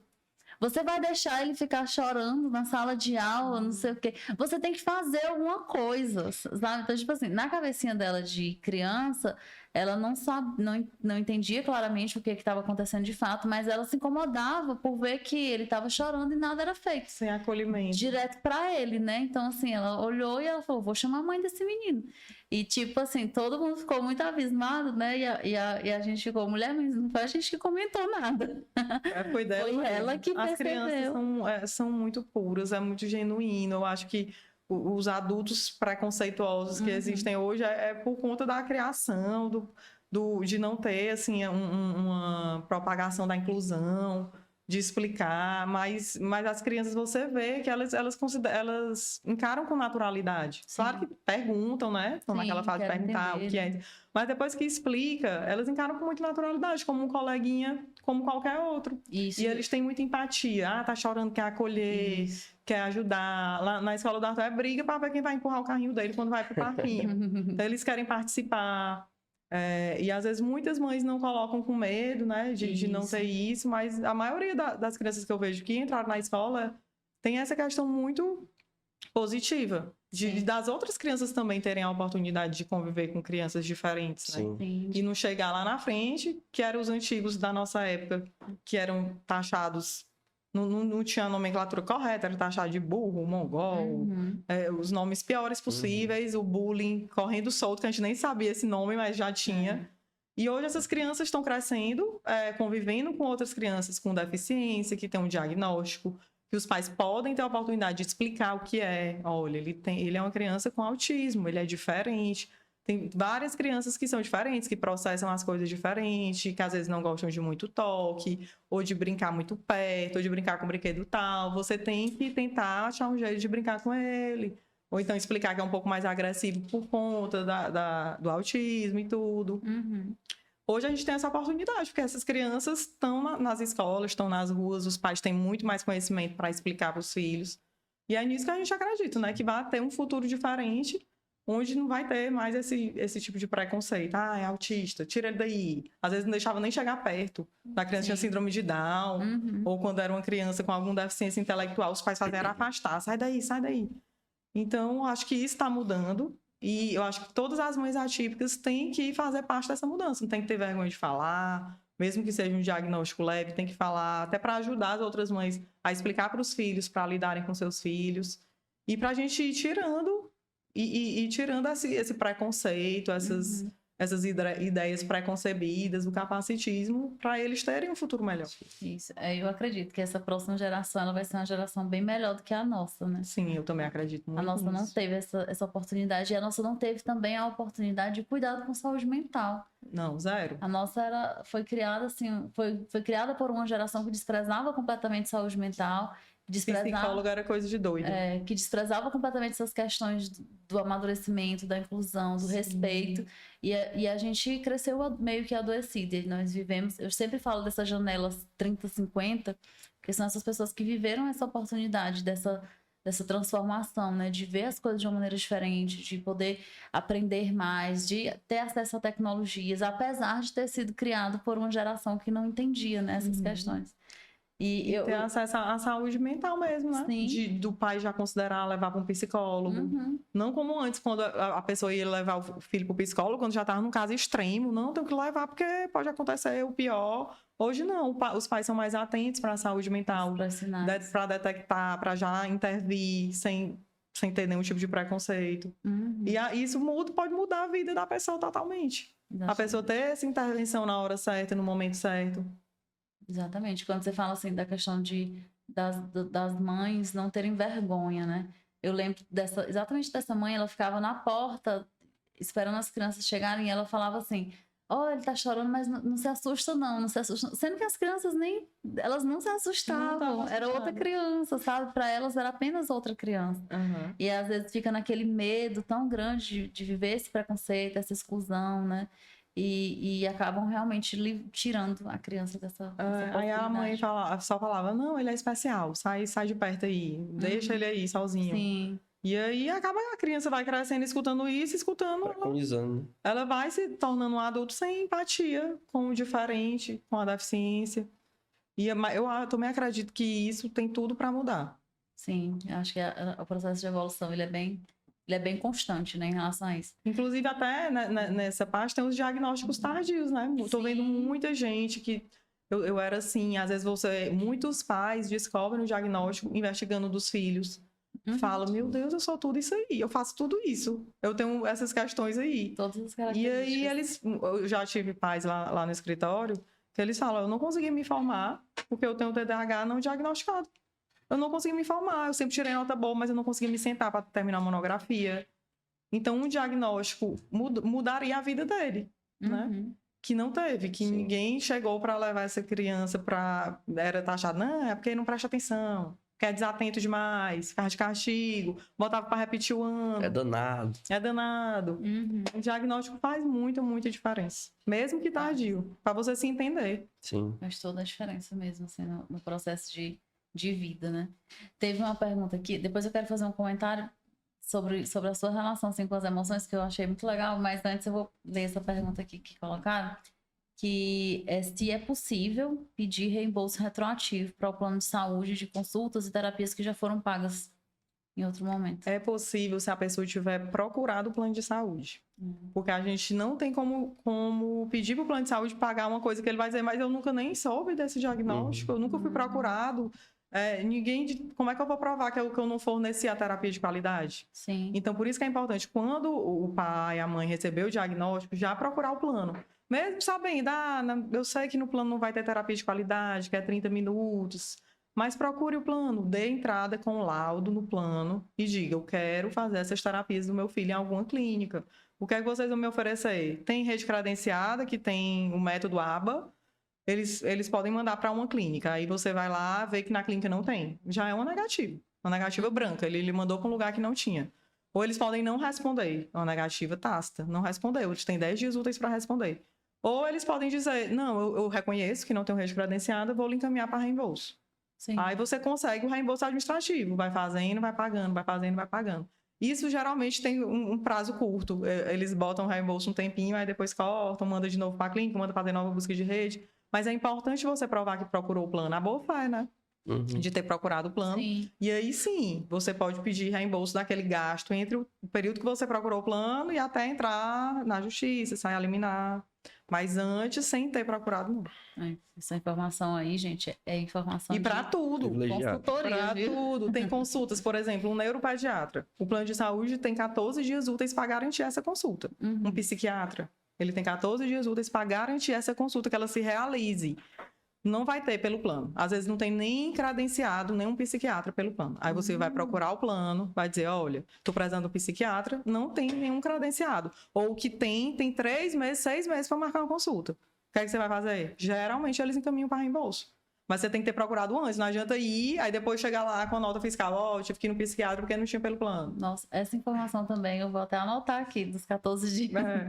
Consultas mais básicas, pediatra, obstetra, ginecologia, são 7 dias. Aí as mais específicas, gastro, pediatra, neuropediatra, psiquiatra, são 14 dias úteis. Muito interessante mesmo. Laura, uma coisa que eu fiquei em dúvida. Você hoje tem, assim, alguma mãe, alguma história, alguém, assim, com quem você se inspira e você se identifica nesse processo de luta que você construiu, assim, em relação ao Arthur? Muitas, muitas mesmo. Assim, eu tenho mães que viraram minhas amigas, né? E às vezes é uma mãe da classe mais baixa, de classe mais baixa, poder aquisitivo menor. Uhum. E você vê aquela mãe que faz tudo, que vai atrás. Às vezes é a mãe que é mais solista, assim, para os documentos. Aí eu tô precisando de um relatório do terapeuta falando isso. Tipo, no outro dia ela consegue. Uhum. Eu tô precisando que você peça pro médico prescrever isso. Ela vai lá, fala com a secretária, dá um jeitinho, consegue. Eu me inspiro muito nessas mães, porque eu vejo muitas aquela pessoa que não tem tanto acesso, tanta facilidade, mas ela faz de tudo pelo filho. De tudo, todas as mães fazem, né? Mas algumas mães, mesmo sem ter todas as oportunidades, elas vão lá, dão um jeitinho para que tudo dê certo. E, por outro lado, também tem mães de poder aquisitivo maior, que são médicas, juízes e tudo, e também são muito, muito, muito presentes, que tem uma história por trás grande. Tem mães também que têm 2, 3 filhos com autismo. Tem mães que têm filhos com autismo e o pai tem TDAH, TOD, ou também tem autismo. Então, são muitas histórias. Todo dia eu escuto muita história e eu fico impressionada com a força dessas mães, dessas famílias, de lutar pelos filhos, pelos direitos deles serem inseridos na sociedade. Uhum. Muito, não tem como eu dizer assim uma, porque Sim. são muitas histórias inspiradoras. Tem também pacientes adultos, né? Uhum. Recentemente, uma colega minha descobriu que tinha esclerose lateral, Uhum. e aí ela me procurou para pedir pro plano o medicamento dela, né? Que é um medicamento caríssimo, R$18.000. Nossa. E aí, uma pessoa muito jovem, da minha idade, 34 anos, ainda não é casada, ainda não tem filho, mas uma esperança, uma certeza de cura, foi atrás de tudo. Hoje mesmo eu falei com ela dizendo que a vida dela mudou muito, que ela agora só vive em médico atrás de 1000 exames que o médico pede para ela fazer, para ver as repercussões, para ver se o remédio está ajustado. E eu também me inspiro nessas pessoas. Meu Deus, a pessoa recebeu um diagnóstico, mas ela só viu esperança. Claro que ela teve um momento dela, mas hoje ela aceita, vê esperança, vai atrás, quer entrar em contato com outras pessoas para divulgar que existe esse medicamento. O próprio médico dela não disse para ela que ela conseguiria pedir pelo plano. Ele disse para ela ir para o SUS. E pelo plano foi muito mais rápido. Uhum. A gente entrou num plantão judicial, saiu em um dia. E o remédio já chegou, ela já tomou. Se ela fosse pro SUS, o próprio médico não sabia que o plano era obrigado a dar. Sim. Uhum. Então, ela quer divulgar isso e quer fazer o tratamento dela direitinho, tem esperança que vai dar tudo certo.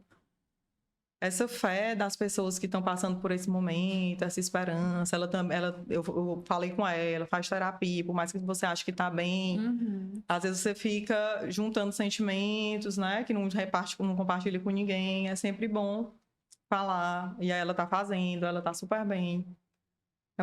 Cada história tem um aprendizado por trás muito grande. Sim. No começo você falou que chegou a cogitar a possibilidade de ter outro filho, né? Esse sonho ainda é vivo? Ou... Eu tenho muita vontade de ter outro filho, de adotar. Tô convencendo o marido. Nossa, que legal. Mas tenho muita vontade de adotar. Se possível, uma criança com deficiência. Assim, tô tentando esperar um pouquinho o Arthur ficar uma coisa mais tranquila, porque ele ainda faz muita terapia. Vendo, né? Porque hoje em dia é bem difícil o tempo, não só financeiramente, o tempo que você tem que dedicar à criança, que é muito importante ter o tempo com seu filho de qualidade. Mas não deletei ainda essa ideia, não. Tenho muita vontade. Entendi. Então, ser mãe é algo que realmente você se identifica muito, né? Muito. Amo, adoro. Eu ia comentar, enquanto você falou sobre a parte da oração, né? Enquanto psicólogo, uma das coisas que a gente tenta trabalhar, né, entender e ajustar com os nossos pacientes, dentro das nossas vivências, é que os momentos de dor, de tristeza, eles são inevitáveis, eles são parte mesmo do nosso viver. E que às vezes muitas pessoas chegam lá na terapia com essa perspectiva de tipo, eu quero ser acompanhada porque eu quero as respostas, eu quero que esse sentimento desapareça, eu não quero nunca mais sofrer. E aí eles se deparam com profissionais que vão dizer assim, olha, nós vamos te ajudar a lidar com esse sofrimento. Nós vamos te ajudar a entender esse sofrimento, nós vamos te ajudar a dar um significado para esse sofrimento. Mas tirar o sofrimento é você deixar de não ser humano, né? Não viver, porque viver envolve isso. E aí na sua fala da oração, você falou que você começou a orar de uma maneira diferente quando você começou a entender que talvez a cura fosse realmente o processo, né? O processo que ele vivencia e que talvez a cura do Arthur seja a transformação. Sim. Que ele causou em vocês, que ele causou com certeza na família, nas pessoas que estão em volta e na transformação que você sonha, acredito que a sua família sonha junto também, de causar na sociedade, né? Assim, em relação a esse olhar mais humano, mais acolhedor mesmo, né? Então isso é muito lindo, é muito inspirador, porque a gente precisa começar a pensar sobre a vida realmente por esse olhar. De entender que eu não vou poder tirar de mim algumas situações. Algumas situações, elas vêm porque elas são para mim. E quem determina isso, acreditem da forma que vocês entenderem, mas é alguém que é muito maior do que nós. E às vezes eu preciso aprender mesmo a olhar, a entender e perceber como que eu vou conseguir gerir essas questões. Quando eu entrei na terapia, eu saía da sessão, meu Deus, não vou voltar mais não. Porque isso aqui eu tô ficando mais triste, não tá me ajudando, tá cutucando a ferida. E muita essa coisa de você que tem que pensar na solução. Eu queria chegar lá, como você disse, e ela dizer, olha, quando você sentir isso, faça isso. Quando você estiver muito triste, faça isso. Quando você estiver arrasada, achando que nada vai dar certo, faça isso. Só que não, é toda uma investigação, né? Toda uma conversa para entender lá no fundo a questão familiar, a questão da mãe, do esposo, como é que tá a família, que tudo influi na saúde mental. Não é só o problema em si que vai determinar como é que tá a sua saúde mental. Tem todo ao redor. Nessa época eu estava, no momento também, nessa época que eu entrei na terapia, muito, muito sobrecarregada. Eu tive o Arthur, só que minha família sempre muito... Eu era meio afastada da família. Vamos viajar, eu que vou comprar passagem todo mundo. Tios, madrinhos, todo mundo. Vamos no restaurante, eu que vou reservar. Então, eu tive o Arthur, que sobrecarregou, e todo mundo continuou fazendo tudo isso. Tinha dia que eu passava, amigos também, tudo que iam fazer. Eu quero comprar uma milha, como é que eu compro? Eu quero comprar passagem para tal lugar. Qual o restaurante bom lá em Belo Horizonte? Tipo, eu era a rainha das dicas, assim, né? E eu sempre estava muito disponível. E aí, quando veio o Arthur, que eu perdi um pouco dessa disponibilidade, mas ficava agoniada por não responder às pessoas, por não estar lá presente para todo mundo, era uma questão que eu só descobri na terapia, isso. Eu falo, olha, essa sobrecarga não tem como, isso aí está te afetando. Você tem que começar a dizer, não precisa ir com raiva e dizer, olha, não tenho tempo para isso. Quando sua mãe lhe pediu uma coisa, não fala, eu não tenho tempo para isso. Eu digo, mãe, eu vou lhe ensinar aqui como é que faz. Aí da próxima vez a senhora vai lá e é desse jeito aqui. E com calma, né? E com o tempo eu fui conseguindo delegar mais, que eu tenho problemas com delegação até hoje, mas consegui delegar mais, porque se não delegar não vai, não tem como. Não consegue equilibrar aí a Laura, mulher, mãe, esposa, profissional, advogada, sonhadora demais, né? Mas eu tive isso muito na terapia. Toda vez que eu ia, eu achava, na hora de ir, eu já ficava assim, vai só cutucar minha ferida aqui, e eu vou chegar em casa é mais triste. Aí, assim, foi umas 3, 4 sessões assim, aí depois você vê a transformação no dia a dia. Um pouquinho, eu já respondi de forma diferente, eu já agi de outra forma que não me machucou. Aí você vai vendo, aí você vê que você só se arrepende de não ter feito antes. Sim. Eu me arrependo muito, meu Deus, eu sofri demais, assim, sozinha, calada, e todo mundo achando que eu tava super de boa, que eu tava aceitando numa boa.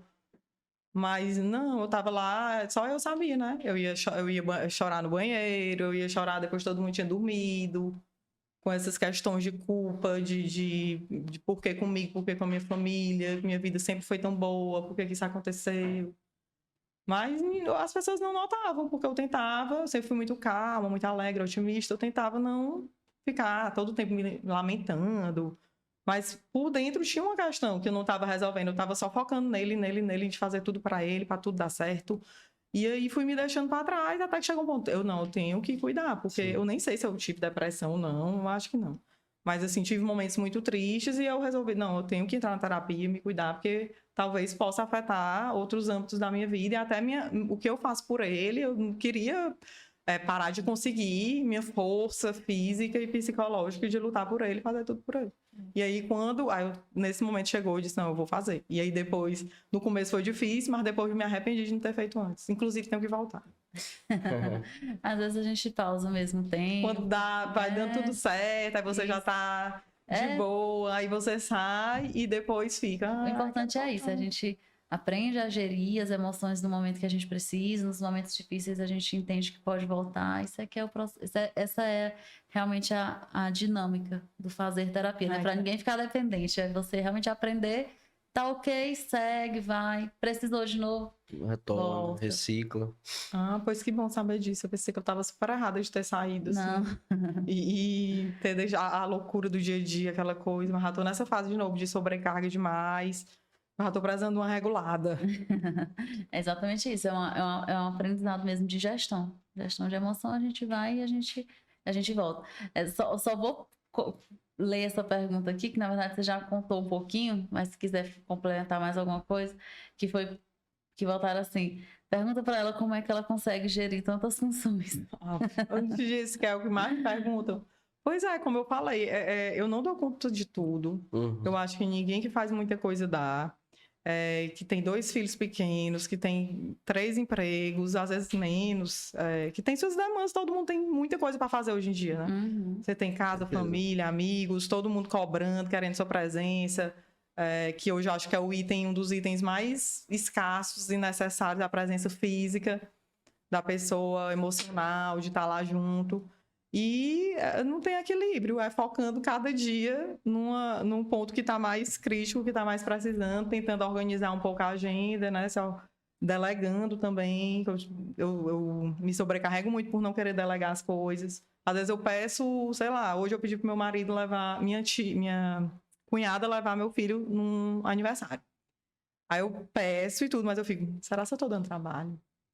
Será que ela não vai estar na academia fazendo alguma coisa? Mesmo jeito, quando eu peço a mãe pegar o filho, passa o pensamento, eu fico, não, mas acho que ela vai achar bom, ela vai achar legal levar ele disse que tá com saudade dela e tudo. E aí é delegar, focar numa coisa de cada vez por dia e tentar se organizar o máximo possível. E entender que não tem como dar conta 100% de tudo. Sim. E ser 100% em tudo. Não tem, verdade. Em todo esse processo também é necessário ter um momento de vulnerabilidade, né? De se sentir... E se permitir sentir, Sim. né? Porque vai ter dia que você vai estar mais culpada porque deixou de fazer uma coisa, porque ficou para outro dia e era muito importante, mas você deu prioridade, foi para isso. É entender que a gente não tem como Sim. agradar todo mundo, como ser a melhor em tudo, sempre. E a sua história, ela, junto com outras pessoas, né? Hoje nós estamos no nosso 5º episódio, né? Percebendo as histórias de outras pessoas, né? Que já passaram aqui pelo podcast, a gente percebe isso, né? Que por trás de um profissional, né? De excelência, de uma pessoa aguerrida, tem, né? Todo esse contexto mesmo de humanidade, né?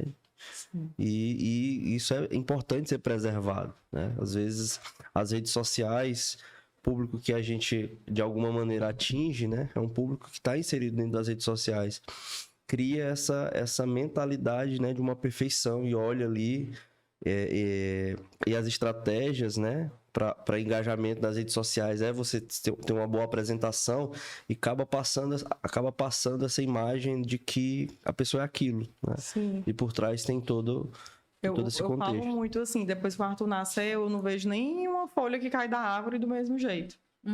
Tudo tem um significado diferente. Cada pequena conquista dele, para mim, é muito.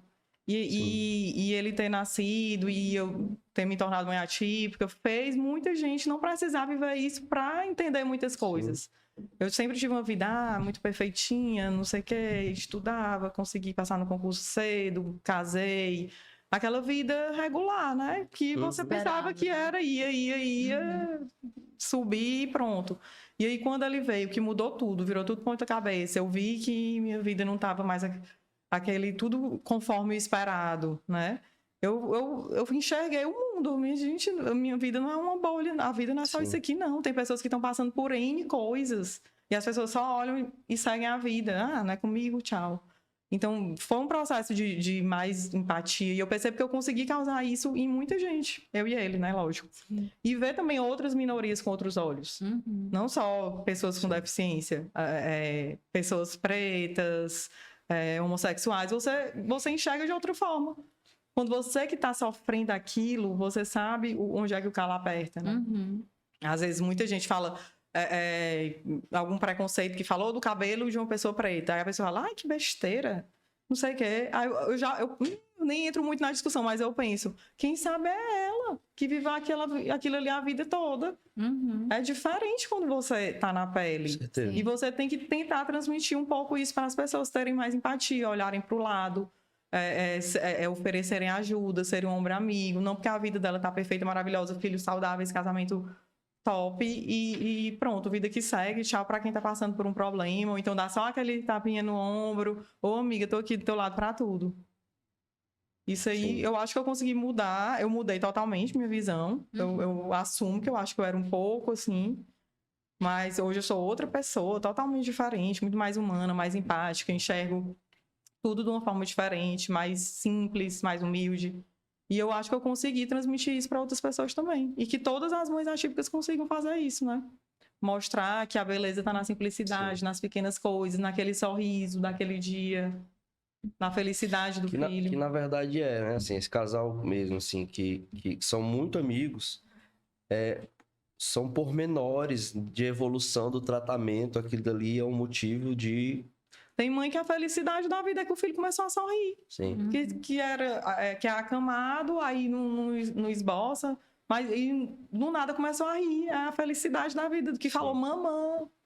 Que a gente fica feliz quando o filho tem 1 aninho, aí o filho vai falar com 7, meu Deus, ele me chamou. Ou então a criança, um autista não verbal, que começa a falar, que fala mamãe, obrigado, por favor. Aquilo ali é a felicidade. Uma felicidade sem tamanho. Verdade, é impagável, né? Total. Um sentimento como esse. E, assim, eu tenho certeza que o Arthur, o Henrique vão ser crianças, assim, vão ser adultos emocionalmente saudáveis, né? Porque quem convive num contexto desse, num contexto de pessoas que entendem de acolhimento, de levar esse olhar diferente em relação à vida, são pessoas, com certeza, que vão ter essa visão também, né? Sobre a vida. E, assim, não sou mãe ainda, sou tia, né? Felipe é pai de 2. E os meninos, mas assim, é muito lindo, muito emocionante acompanhar a sua trajetória assim com o Arthur. Obrigada.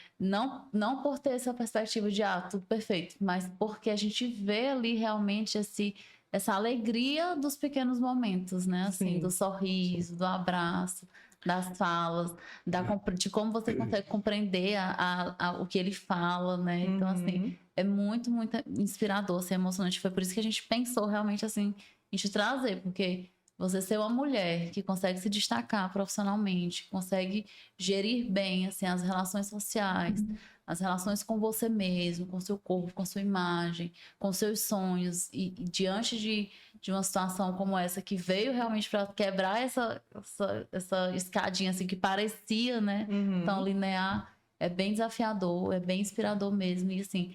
eu quero agradecer pela oportunidade, né, de conhecer de perto essa história, porque eu conhecia realmente através das redes sociais, mas não tinha, assim, noção da quantidade de situações, de idas e vindas, de desafios que você foi enfrentando. E agradecer também por você compartilhar com a gente, trazer essa história, assim, de uma forma tão tranquila. Ter essa coragem moral de abrir a vida, de expor, né? Inclusive os medos, os receios, os lampejos de culpas que ainda vêm. As pessoas às vezes acham que eu sou muito bem resolvida, não tenho mais nenhuma questão com aceitação, com medo do futuro. Muita gente me pergunta sobre irmão também, que tem vontade de ter um irmão, mas o outro filho, mas não tem. Mas quando vê o Arthur e o Henrique, dá vontade. E eu fico muito feliz de poder inspirar essas pessoas de alguma forma. E sempre querem trazer para essas pessoas que não se trata de perfeição, se trata de uma construção ao longo do tempo, de aceitação, de tentar enxergar a felicidade nas pequenas coisas, de enxergar que o importante é a criança ser feliz, ser aceita, ser inserida. E continuo dizendo, não é fácil. Todo dia é um processo, vem coisas à mente. Não é uma coisa, sou feliz todos os dias, todas as horas, todos os minutos, sou realizada em tudo. Sim. Sempre vai vir à mente pensamentos no futuro, pensamentos tristes. Como seria se fossem os dois aqui brincando? Vem, não tem como não vir. Mas o importante é saber lidar com isso, né? E bola pra frente, não deixar a peteca cair. E assim, não diminuindo em hipótese alguma, né? Todo esse desafio que é ser uma mãe atípica, né? Mas, por exemplo, eu tenho 2 filhos e nós também somos vulneráveis, assim, né? Eu tenho medo, a gente tem preocupações futuras, né? Eu vejo a minha esposa, né, se culpando em algumas situações, né? De ela querendo ser uma mãe mais presente, às vezes estar mais ausente, de pensar no futuro, de como é que vai ser, né? Da gente ficar mal, às vezes, por tratar de uma forma assim... Sem paciência. Sem tanta paciência pela correria do dia a dia, né? Então, assim, a sua história não vai inspirar somente pessoas, né, com mães atípicas, mas mães de um contexto. Nós não somos todo. tão diferentes assim, Não. né? Todo mundo tem seus Sim. medos, fica na dúvida se está criando direito, se está dando a atenção necessária. Ser mãe é padecer no paraíso mesmo. Sim. Mãe e pai. E me deu a curiosidade de conhecer seu esposo também, né? Eu imagino que também todo esse processo. É uma família muito linda. São todos lindos, assim. Ele é uma pessoa muito, muito otimista, muito de bem com a vida, muito positivo. Sempre que ele teve os momentos de fraqueza dele também, ele tentava não demonstrar muito. Até às vezes ficava preocupada, né? Porque ele não demonstrava tanto quanto eu, né? Às vezes até em conversas... Eu acho que ele queria me demonstrar força, né? Sim. E aí sempre que ele saía com os amigos dele ou saía entre casais, aí não podia tomar uma cerveja... Que ficava triste, chorava, dava uma desabafada grande. Você via que ele ficava guardando para num momento que não estava mais aguentando soltar. Aí eu ainda cheguei a conversar com ele, de fazer uma terapia, mas não quis fazer, não. Mas mereceu. Mas ele é uma pessoa muito otimista, um pai maravilhoso. Eu tive muita sorte mesmo. Que bom. Por ter essa rede de apoio, que foi essencial. Assim, às vezes eu falo muito de tudo que eu faço, mas eu fico... falando e pensando em mães que não têm essa oportunidade. Pois é, inclusive, Laura, assim, eu sei que a gente já está no processo de encerramento aqui, né? E assim, tem muitas mães que não têm acesso, né? Sim. Pessoas que... Uma pessoa na família só trabalha ou vive da aposentadoria de alguém da família, né? Não tem acesso tanto a conhecimento, a informação, como a, de alguma maneira, contratar um advogado, contratar alguém ali, né? Eu não sei se você tem ou poderia, né, indicar ou sugerir um percurso, né? Eu sempre tenho causas pro bono, mais ou menos umas 5 por ano. Porque, incrivelmente, as causas pro bono parece que tem uma coisa. Assim, dá um trabalhão. Não sei por quê. Parece uma coisa, assim. Mas, geralmente, dá um trabalho grande. E eu me dedico igualmente, né? Então, não tenho condição ainda de pagar mais. Eu sempre tenho. Mas pessoas que não têm acesso podem... Tem várias pessoas que conseguem pela Defensoria, pelo Ministério Público, terapia, fralda, medicamento... Tem como ir atrás mesmo sem tendo o recurso, né? Sim. E a gente sempre procura facilitar da melhor forma possível, por ser mãe atípica, porque ter uma função social também. Eu também pode falar comigo, eu ajudo, dou dica no privado, para que consiga, para o jeito certo de procurar, às vezes para conseguir um reembolso, que já ajuda muito. Sim. Realmente, agora, muita gente não tem acesso, nem sabe. Às vezes fica em filas enormes no SUS e podendo, né, conseguir ter acesso àquela terapia de qualidade para o filho sem saber. Até essas dicas que você trouxe aqui, né, no podcast, acho que são super valiosas para quem está nesse processo precisando. E aí, quem está ouvindo, de repente conhece alguém, caminha, pede para assistir, para ver, acompanhar nas redes sociais, porque vai dando sempre dicas e são dicas que você consegue usar. Essa questão das mães também que não tem rede de apoio, falta muito política pública para essas mães solo. A quantidade de mães que estão se suicidando, mães de crianças com autismo, com deficiência, que é só a mãe e o filho. Olha a repercussão disso para a sociedade. Sim. Eu sigo muitos perfis de Instagram, né, de pessoas militantes da causa e tudo. Quase toda semana eu vejo alguém divulgando que a mãe se matou, porque é uma questão muito complicada você se ver sozinha com uma criança cheia de questões, tendo que subsidiar de tudo, financeiramente, psicologicamente, fisicamente. Tem mães super pobres que têm filhas gêmeas, as duas com PC, que tem que ir atrás de tudo, é no braço. Nossa. Então, a sociedade precisa se voltar para isso, desenvolver políticas públicas para ajudar essas mães, em todos os âmbitos, inclusive da saúde mental, Sim, verdade. que é muito importante.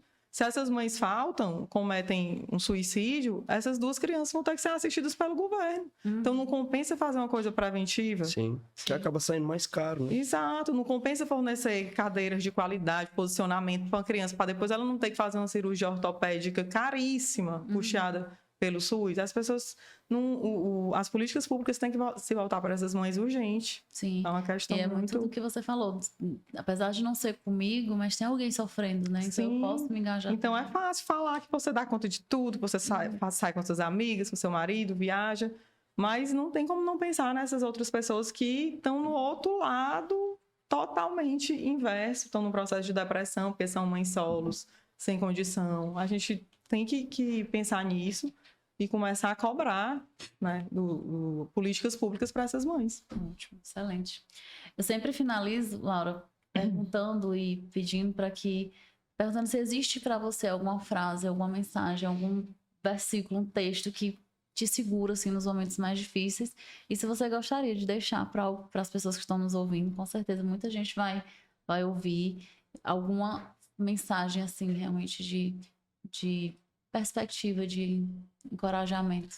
Tem uma frase que eu gosto muito, eu até coloquei na capa da minha agenda, mais relacionada à parte do direito, né? Para sempre me relembrar desse propósito de ajudar outras famílias, outras mães atípicas, outras crianças, que é assim, como as aves, os homens são diferentes nos seus voos, mas iguais no direito de voar. Que todo mundo tem direito de ter sua dignidade, de ter acessibilidade, de ser incluído na sociedade, de estudar, de aprender. Todo mundo tem como aprender de alguma forma, né? Todo mundo tem direito à saúde, à segurança. E essas pessoas ainda vivem muito assim, à beira da sociedade. Você vê em pequenas coisas, naquela pessoa que estaciona lá 1 minutinho na vaga de deficiente, mas ela não quer ser um deficiente, mas ela foi lá só para pagar o cartão do shopping, bem rapidinho, achando que a pessoa com deficiência não vai sair de casa e precisar daquela vaga. Então você vê ainda muito isso, nas pequenas coisas que as pessoas não se atentam para que todo mundo tem seus direitos e tem que ser respeitados, e a pessoa com deficiência ela tem que ser incluída na sociedade. Porque amanhã pode ser eu, você, e você, e a gente tem que preparar o mundo para isso. Um mundo melhor para Um mundo melhor para todo mundo, que pode ser nós. A vida é um sopro. Verdade. Tô impactada. Não, foi excelente, Foi excepcional. muito bom. Foi muito bom. Falei demais, minha gente. Não. Mas parece que eu tô assustado. Maria. Um horário que 5 minutos que a gente tá conversando, porque realmente foi um papo muito gostoso. Foi. E assim, Muito fluido. Muito bom mesmo. E nós queremos, assim, mais uma vez agradecer, né? Quando eu mandei o convite para a Laura, foi assim, instantâneo. Ela, vamos, que dia e tal. Certeza. E eu nem imaginava que a gente ia receber, assim, não só uma história incrível, mas também, assim, uma lição em relação a esse engajamento, a essa causa. E eu posso dizer, assim, que como pessoa, eu tô realmente, assim, impactada com tudo que eu ouvi de você, com a sua força, com a sua certeza, assim, de que tá realmente no caminho certo. E eu espero muito que todas as pessoas também assistam, curtam bastante. E nós, mais uma vez, agradecemos, Laura, a sua presença. Eu que agradeço o convite. Eu acho esse tema super importante. Tá maravilhoso esse podcast. Vocês estão conseguindo tratar o tema da saúde mental realmente de uma forma totalmente desconstruída. Trazendo, não, assim, diretamente, mas pessoas que têm uma história por trás de superação, de aceitação, que precisou em um momento de procurar ajuda psicológica, que não é nenhuma vergonha. Acho que todo mundo precisa um pouco. Sim. Claro que tem momentos da vida que a gente precisa mais. Como eu falei aqui várias vezes, me arrependo de não ter procurado antes. E se eu puder deixar uma mensagem é essa. Se você acha que precisa, se está passando por um momento difícil, não espere chegar num momento crítico. Procure, vá aos poucos, faça uma sessão por semana, veja se está melhorando, se está ajudando.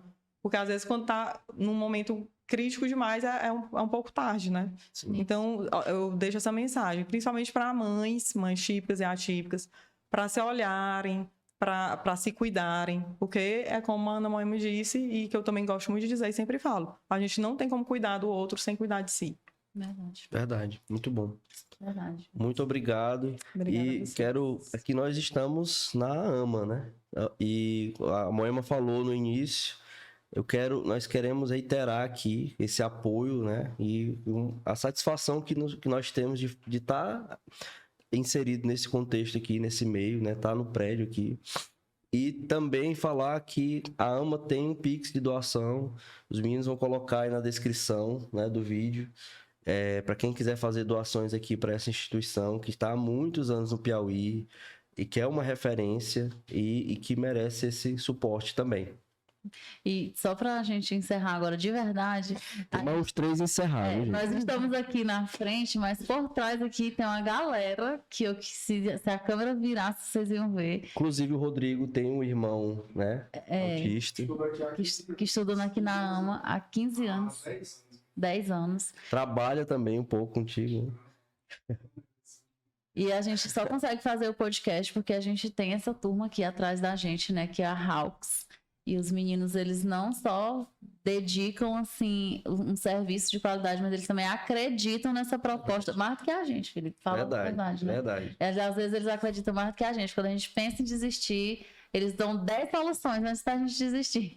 Então, obrigada, meninos. Gente, e... Moema dá trabalho demais. Ô, Felipe. Eu excluí ele do grupo. E nós queremos agradecer você que chegou até o final aqui com a gente. E como eu falei agora há pouco no Instagram também, se você se interessa, acredita nessa causa, se você entende que é realmente importante, a gente está falando sobre saúde mental, você também pode ser parte do nosso podcast, tá? Então, procurem o Felipe ou a mim ou os meninos que a gente está aí para também oferecer para você uma forma de participar e de apoiar essa causa. E é isso, gente. Obrigada. Até o próximo. Até mais. Tchau. Valeu.